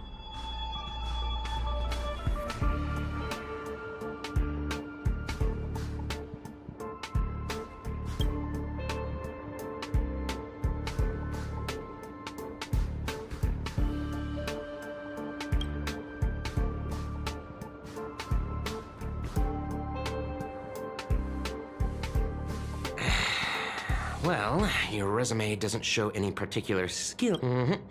Sort the Department of Cosmic Geography's expenditure report for the past 6 months, schedule research meetings for the upcoming month, collect project proposals from all levels of researchers. Yeah, that should keep you busy for a while. What else would you be? Madame Herta? I'm off. Be sure to do your job well.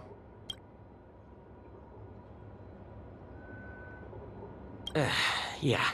Sometimes I regret picking the Geography of the Universe course when I was 14 and walking away from quantum history. I felt math was just too tough for me back then. But now I ask myself, would I still be stuck in this dead-end job if I made a different choice? No, come on. Don't worry about the what-ifs. Why waste time regretting a choice you've already made? Look at me. Things aren't so bad here, are they?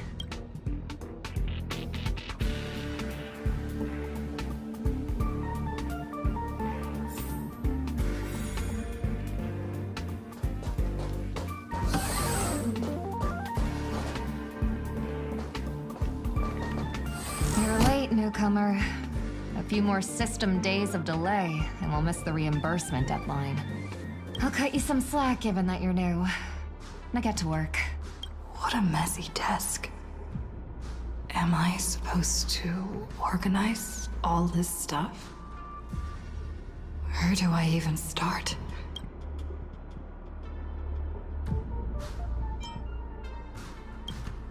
You're too slow. Keep going like this, and you'll still be here when the Amber Lord makes our next hammer swing.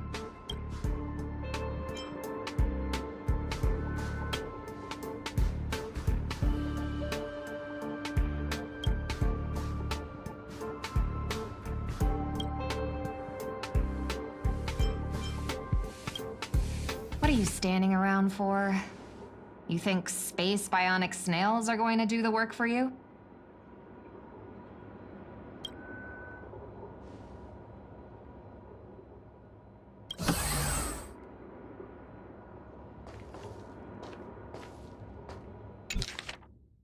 These reports are endless. Hold on. I think I've seen that person over there.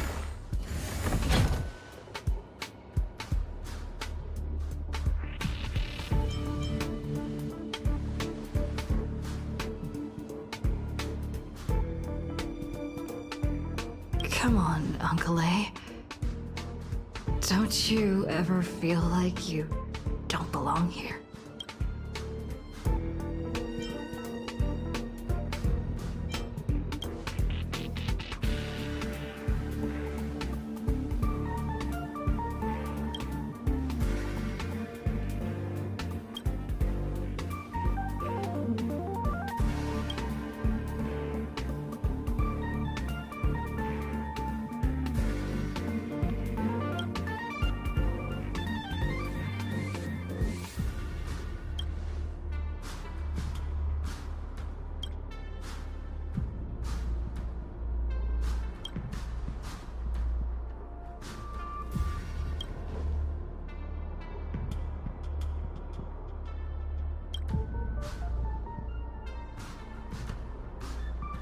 I'm exhausted. I feel like I can't even think anymore. But deep down, I still feel like I don't belong here.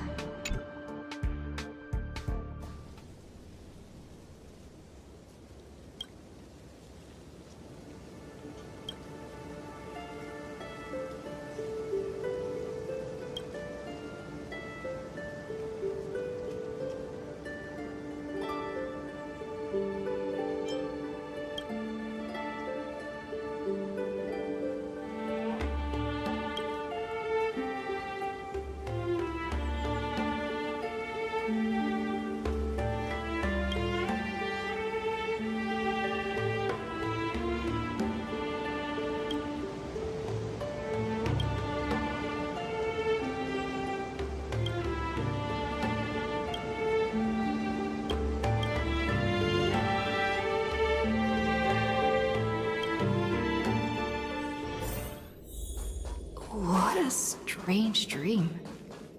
I should get to work. Scheduling Department of Cosmic...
The Astral Express.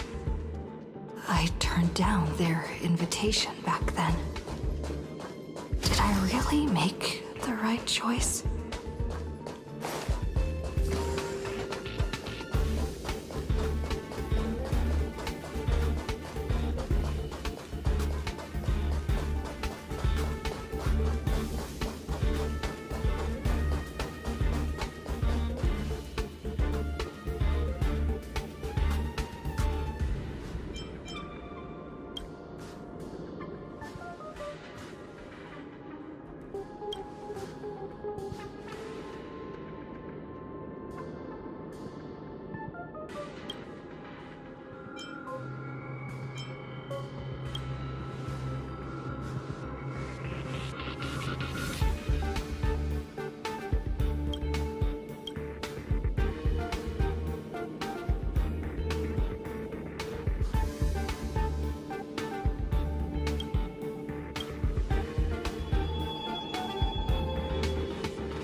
I'll think about it. I'll make sure to give you my answer. I'm so tired. Maybe I should head back first.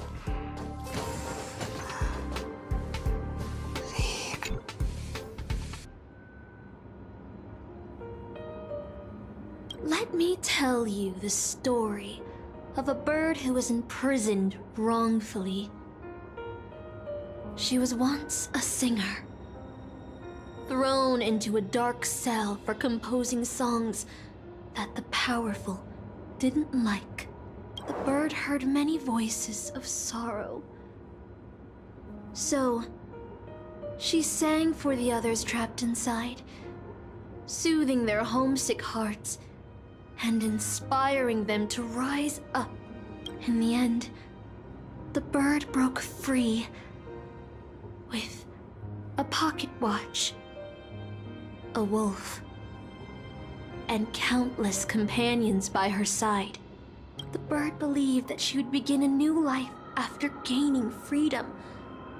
She would shine on the stage and the silver screen, displaying her beautiful feathers and voice, just as she had once brought hope to the hopeless. But she was wrong. Penacony soon became unrecognizable. The songs she sang, the films she starred in, and even her own life were all locked away in a cage called money, turned into mere commodities. The movie studio wanted to turn the bird into a symbol of beauty, but the bird longed to escape from this suffocating, filthy gutter. They stripped away her stage name, replaced her with a fresh-faced chick, and smothered her with slander and rumors, leading her to a disgraceful end. So, you seek revenge on those who tarnished your name? No. The exact opposite, in fact. When I returned to this world, I realized there was no one left to take revenge on. Instead, I will reclaim the name they took from me and erase every single work I've ever produced. I'll destroy every trace of my existence. As you know how it feels to be locked in a cage and have everything taken from you. So why do you still trap the Masters and heroic spirits in your noble phantasm? When they wish to end this Holy Grail war, old Odie may be able to fulfill your wish. But the cost he demands is far greater. As someone born in the same era as him, you should know this better than I do. Ugh. OT is nothing more than a parasite feeding on Penacony. Of course I won't trust him. But you're different, Master. He's a worm who has a wish for the Holy Grail. Yet, there's nothing the Holy Grail can do to sway you. If you want to stop my noble phantasm, you'll have to force me with a command spell. Come, Master. Take away my free will. Just like how they took away my name and career with their contracts and laws. You know I won't do that, Miss Note. Let's make a wager. I've never once gambled in my life. I bet that those masters and servants will not yield to your noble phantasm, even though you've stripped their identity as heroes. I trust them. I will wait and see. I feel like I had a strange dream. But the details keep slipping away. My body feels so heavy.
The express is already left. Going there will be pointless. Let's go to the lab. Hit the cafeteria. Let's go fish. Isn't life on the space station wonderful? People would kill just to live the life you have here. There's no antimatter legion. No abominations of abundance. This place is the most peaceful paradise in the universe. Stop. The future of a nameless is nothing but emptiness and despair. Do you think you're special? Think of Tiernan and Kelbeck. The nameless who were better than you. They were all consumed by the lightless outer space, never to return.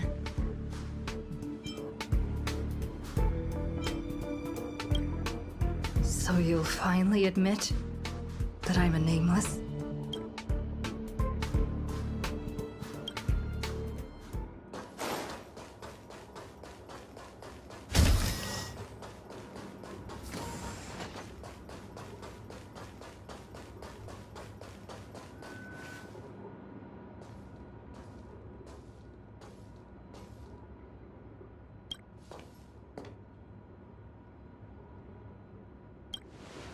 Would you still pull this weapon out? Even if it'll bring about a tragic end?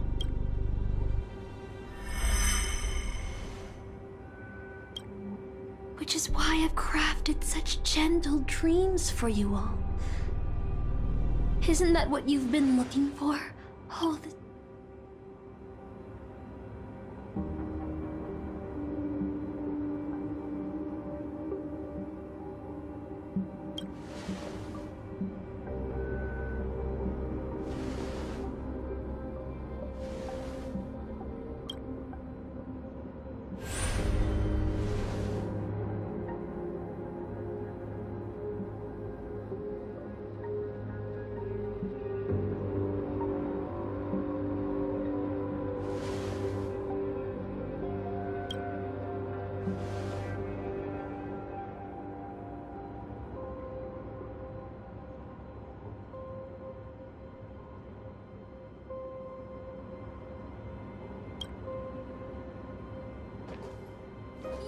regret this!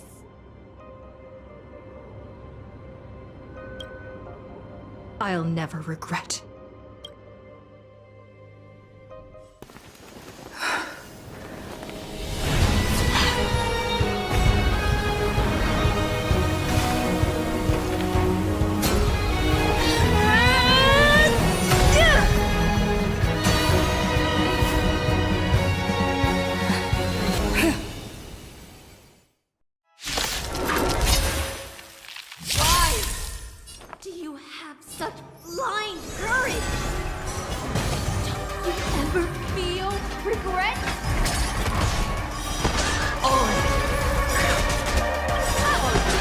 Venture forth to forever triumphant!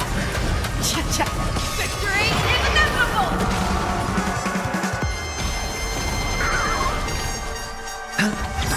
May song bring us victory. Bust.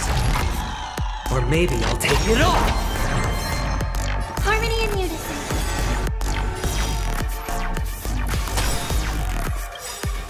Night. Stars echo. No more time. Show me what you can do. Fearless, not fear.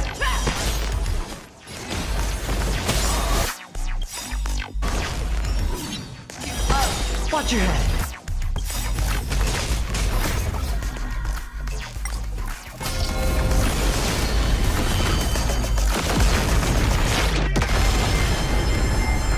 I venture forth to hunt. Forever triumphant! Victory is inevitable! I failed. Just like how I failed in life. This is a fitting end for a traitor. The performing arts had given you so much pain, Miss Note. Why did you choose to remain on Penacony's stage after leaving your prison? Because I still remember how the rough prisoners fell silent and the crying children smiled whenever I started to sing. Those small moments made me feel free. Even in that iron cage, but Penacony has changed. After so many Amber eras, it's become almost unrecognizable. And now, I am locked in this newly forged prison. Anyway, it's time to end this. A servant who betrayed their master has no right to exist. Then, as you wish. With the first command spell, I return your name to you. On behalf of Penacony, Asna. Even if they have trademarked your name and stripped you of everything, that does not make you an unknown failure. Hold your head high, Mother of Iris.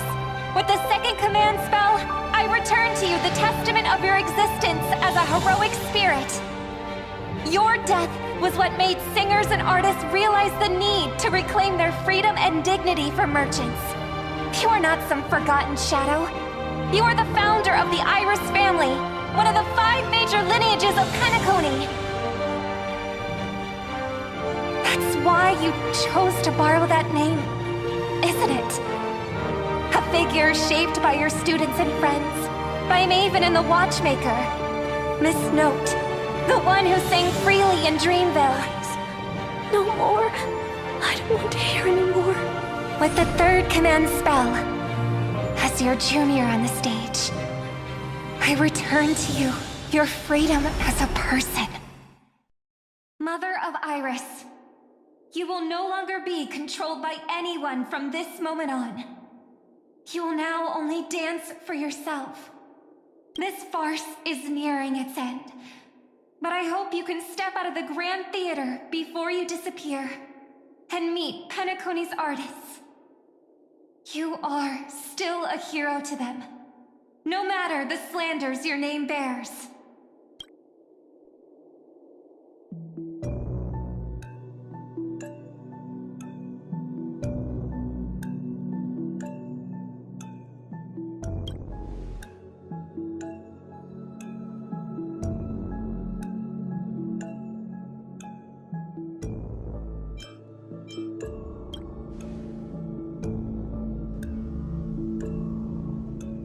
Boothill and the others got out too. Should I go check on them? A different life? Penacony's dream bubbles are pure cancer. The Charmony Festival nearly killed me. And that servant's fantasy almost finished the job. So, where did you put you? I had a dream where I could never win. I got to live as an obedient serf and gave up on even the thought of gambling. Darn right. Quit gambling. That's quite the educational dream you had there. And you? Where'd she send you? Me? I had a long-awaited reunion.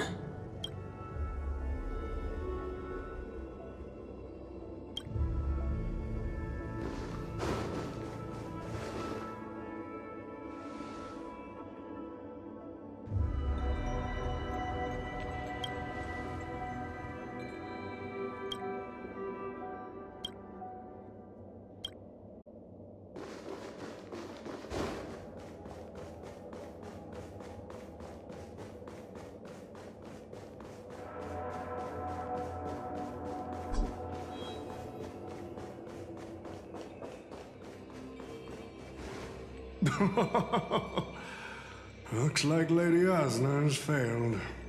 What a shame. She was just one step away from tearing the flame of dreams off the servants and tossing them into the Holy Grail as fuel. But that's the business world for you. No matter how capable your collaborator is, you gotta handle the most critical parts yourself. Oh, Butchhead. It's time to tell us what kind of stinking pie you're cooking up with this Holy Grail War.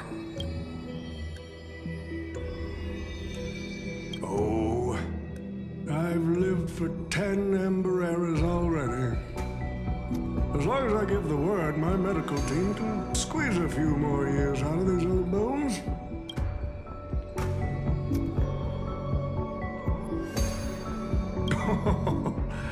What a great misunderstanding.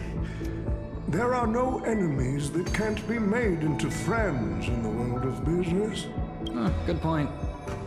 But I'm still very curious about your little scheme.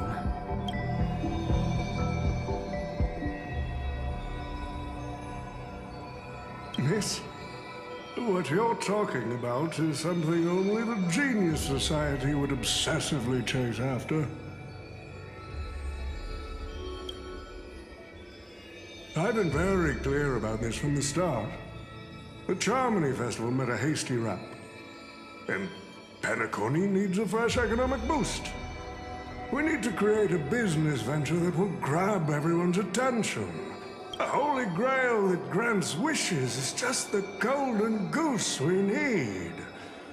If this ritual works, then Penacony will own a glorious show to keep the money rolling in for 10 more Ember Eras. A carnival that even the Charmony Festival can't compete with. Even if I do have some personal objectives in this first ever Penacony Holy Grail War, that's none of your concern.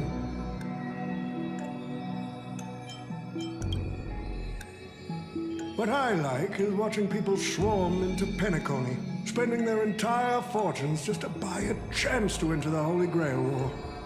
I like having alfalfa credits pour out of the Gilded Hour, entering the Cosmic Exchange. I like seeing my business rivals being crushed and manipulated, and then lose everything in the end. I like to acquire companies that I've never heard of, fusing them into my empire with a mere wave of my pen. The Golden Hour will set the prices for goods based on my desires, and the Blue Hour will craft Penaconian fashion based on my whims. Do you honestly believe Penacony was built on empty ideas like dreams and wishes? No. What truly underpins and supports this is what you deem crude. It's the unending flow of money. On this rock called money, we have built the planet of festivities.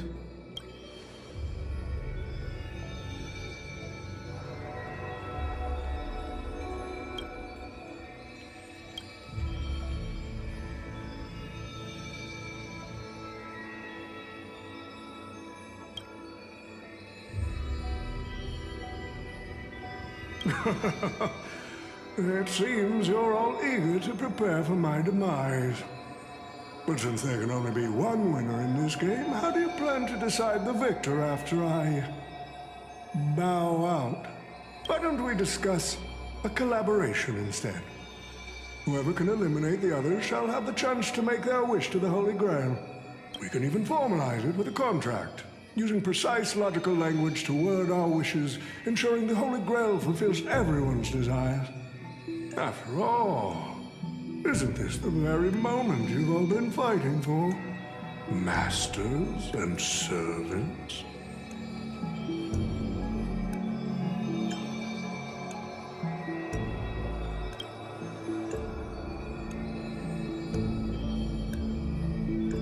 Nah, we need to whip this fella's hind end, then smash it to pieces.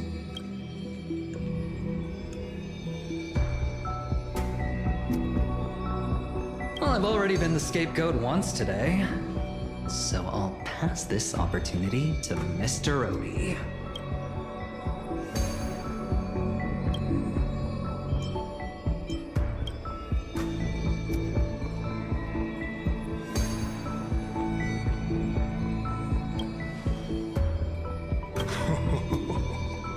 The rules said a master is supposed to summon a historical figure as their servant to enter the Holy Grail War, but who should I summon?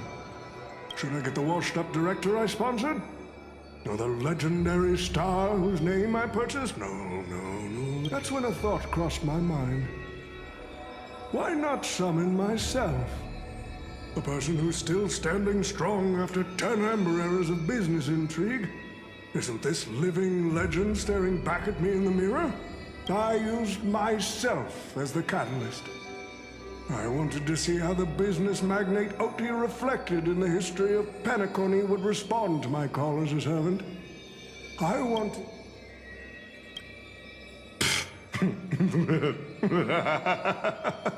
The answer really hurts. To them, I'm nothing but a parasite, sucking out the sap of Penacony's oak from the top. A bug, madly devouring wealth.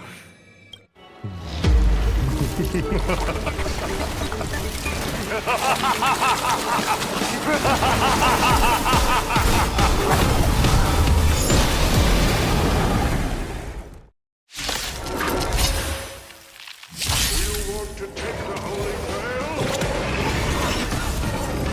You'll have to get through me first! So, the person we've been talking to was Rick Odie's servant all along? Banking claws got dull. Never hesitate!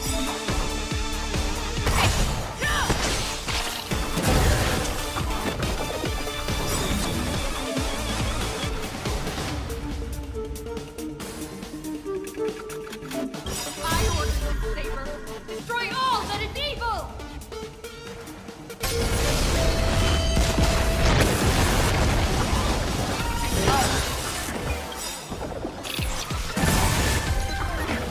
I venture forth to hunt. Forever triumphant! Check. Victory is inevitable! Watch your head.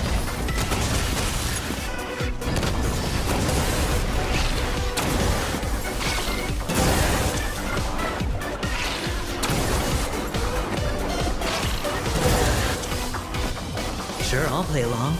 It's on me.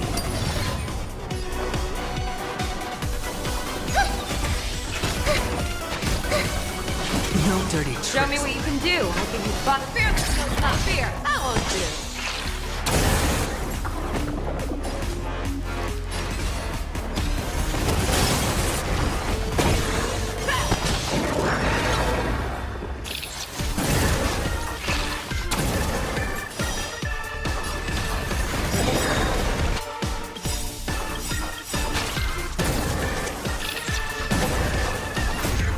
Doors echo! No more times. I venture forth to hunt. Forever triumphant! Victory is inevitable! Oh, Crush it, saber!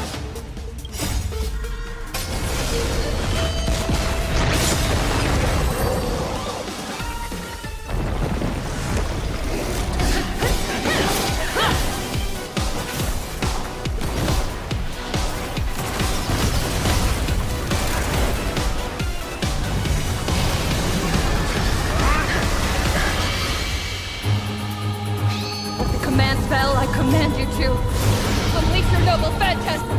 Shatter the Holy Grail!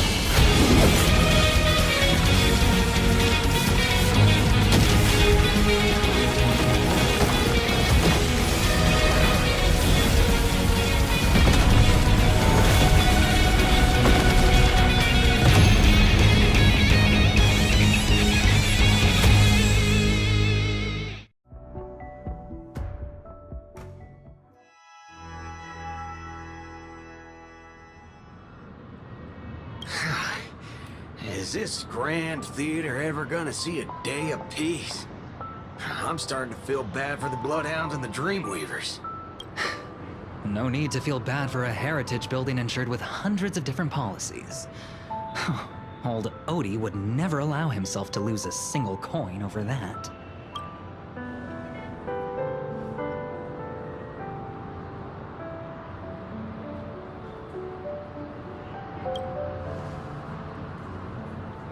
Unfortunately, no master was harmed in the making of this show. Even if we tried to hold him accountable, he'd probably just brush it off with his usual tricks. The best legal team money can buy, and sky-high compensation. And I fear the Holy Grail War has already given him returns far beyond what he's put into it. The silver lining is that this little spectacle will serve as the perfect excuse during negotiations for Madame Jade to pry open an even bigger opportunity in Penacony.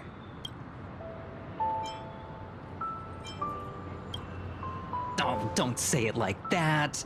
This is a good thing for Penacony shareholders. These Penaconian rules, stinking of money, won't keep me down. Lancer, let's go take care of that old budger.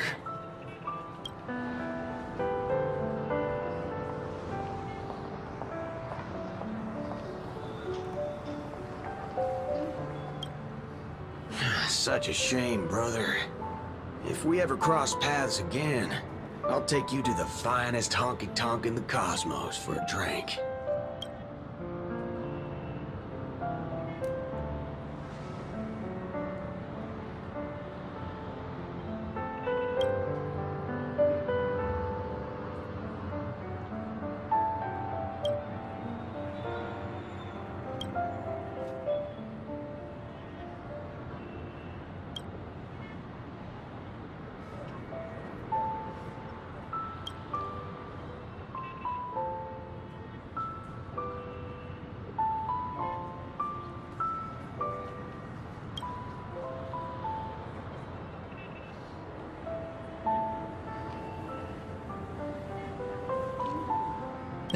Let's skip the last-minute psychoanalysis, all right? And when it comes to fashion, you're not much better than me, Guardian of Humanity.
The Holy Grail broke. What a shame. People have pursued it, fought for it, made sacrifices for it, and died for it. Much like they did for our own Penacony. They poured their dreams into Penacony to shape the planet into what it is today. But the question is, has Penacony ever answered their dreams? Look at this Memoria singularity.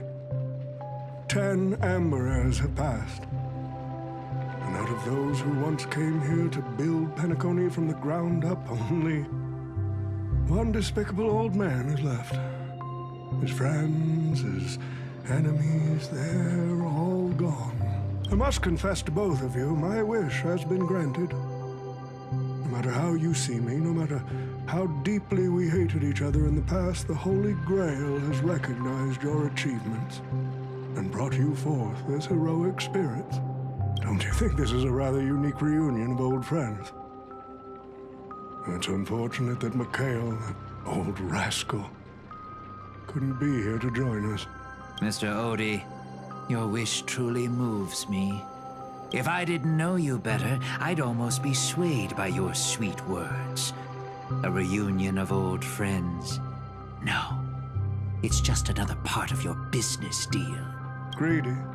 Or perhaps I should now address you as Mr. Rekka. Is the editing of the footage complete? That is such an important task, after all. I've cut out everything related to the participants' privacy and kept only the most thrilling parts of the Holy Grail War. It may not be an artistic masterpiece, but it should meet your commercial expectations. That'd be enough for me. You artists always aim to carve your names into art's annals no matter the cost. Too bad those who actually succeed are as rare as the winners of the Holy Grail War. I'm not like that. What else can truly measure the effort you've put in apart from cold, huh? The memories of former heroic spirits are also worthy compensation. Memories of a flop director like Greedy? Do enlighten me. What worth do those hold? His memories are indeed positively worthless as a filmmaker, but when it comes to him as a person, those memories are treasures beyond compare. He has had his struggles, disappointments, and defiance, only to be reduced to another nameless nobody. That man is a symbol of the Penacony of his times, a most ridiculous clown and a most genuine hero. How could I ever miss out on a memory with as many facets as a veritable diamond? But now, I'm more curious about you, sir. You've spent so much money, only to create such an unsightly mess. Aren't you worried you'll end up in disgrace like Grady? A merchant at my age who still cares about dignity would be an absolute failure. Oh, in that case, my business here is settled. I'll take my leave. All right. It's your turn, Miss Osner. I'll sign the declaration to renounce the trademark on your name and all rights to your creative works. Are you happy with that? Happy? Never. But if you don't carry it through, I'll squeeze your puny neck with every ounce of my strength until I disappear! I'll watch you take your last breath, even if I know it won't actually kill you. Goodbye, Penacony's most successful merchant. There's something I've always wanted to say to you. I wish you were already dead.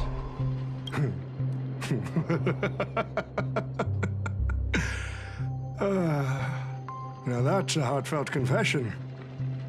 Osner, I do hope your wish comes true one day.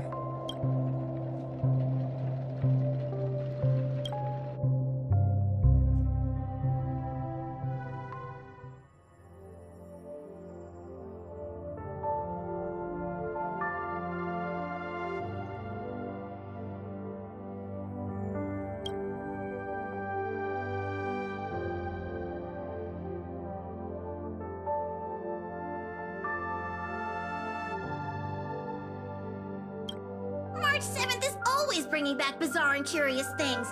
One time, she even brought back something called a raiding pistol, and it only gave Pom-Pom a single point. Also, watch out for Himiko's coffee. It's the most terrifying beverage Pom-Pom's ever encountered. But please don't ever tell her that to her face. Is it worse than the tea from Granholm's hometown?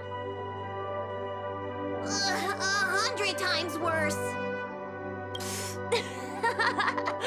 I'd love to have a try.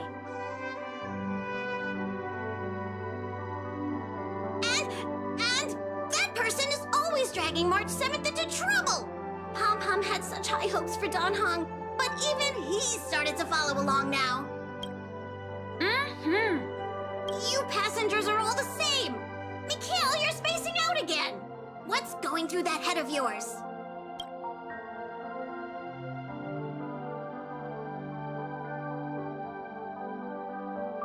Conductor, looks like it's time to say our goodbyes again.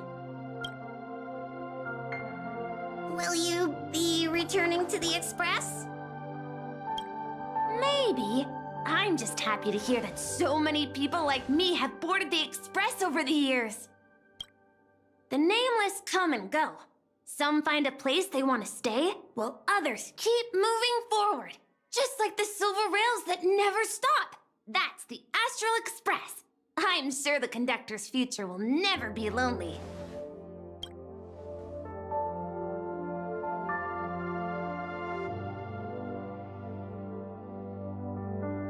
The Holy Grail Grail War is coming to an end, and wandering souls must return to their rest. I need to go back to Penacony. Mikhail, remember, whether you leave or stay, the Astral Express will always be the home of the Nameless. Pom-Pom will always be here, waiting for your return. It's a deal then, conductor.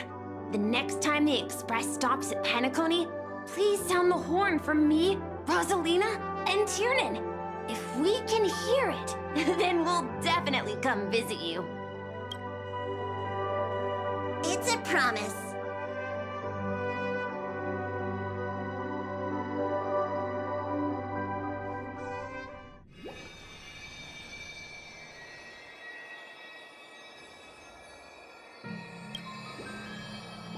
You see, wishes lose their power once spoken aloud.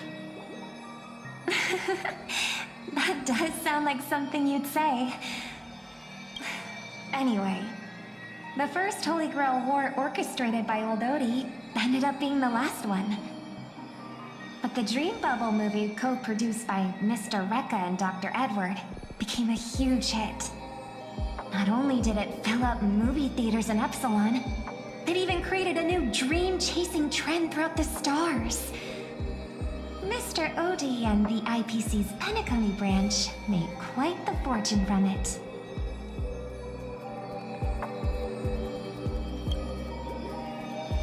As Mr. Adventuring guessed, Odie simply brushed everything off as entertainment when questioned about placing family heads and shareholders in danger. While compensation and lawsuits are inevitable, I suspect he already knew exactly what was coming, even before the Holy Grail was activated. Now, old Odie did say he planned to give you some money, but even he thought that was too crude. So instead, he gave us the most valuable thing from this Holy Grail War.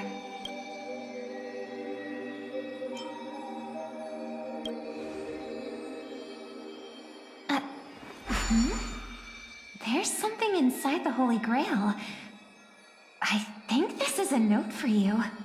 Hey, sister. Since y'all look pretty busy, I headed out with Hook. Big thanks to Mr. Odie for buying this rare trinket I got my hands on. That's how I could afford this spontaneous trip. By the way, aren't you curious what old Sempo's wish to the Holy Grail was? I knew it, sis! You're still thinking about old Sempo. And I won't lie, the audience is waiting for it too. All right, folks, the show's over. But if there's anything still out there that can hear and fulfill my wish, I wish for everyone in the world to be happy, joyful, free, and have their every desire fulfilled.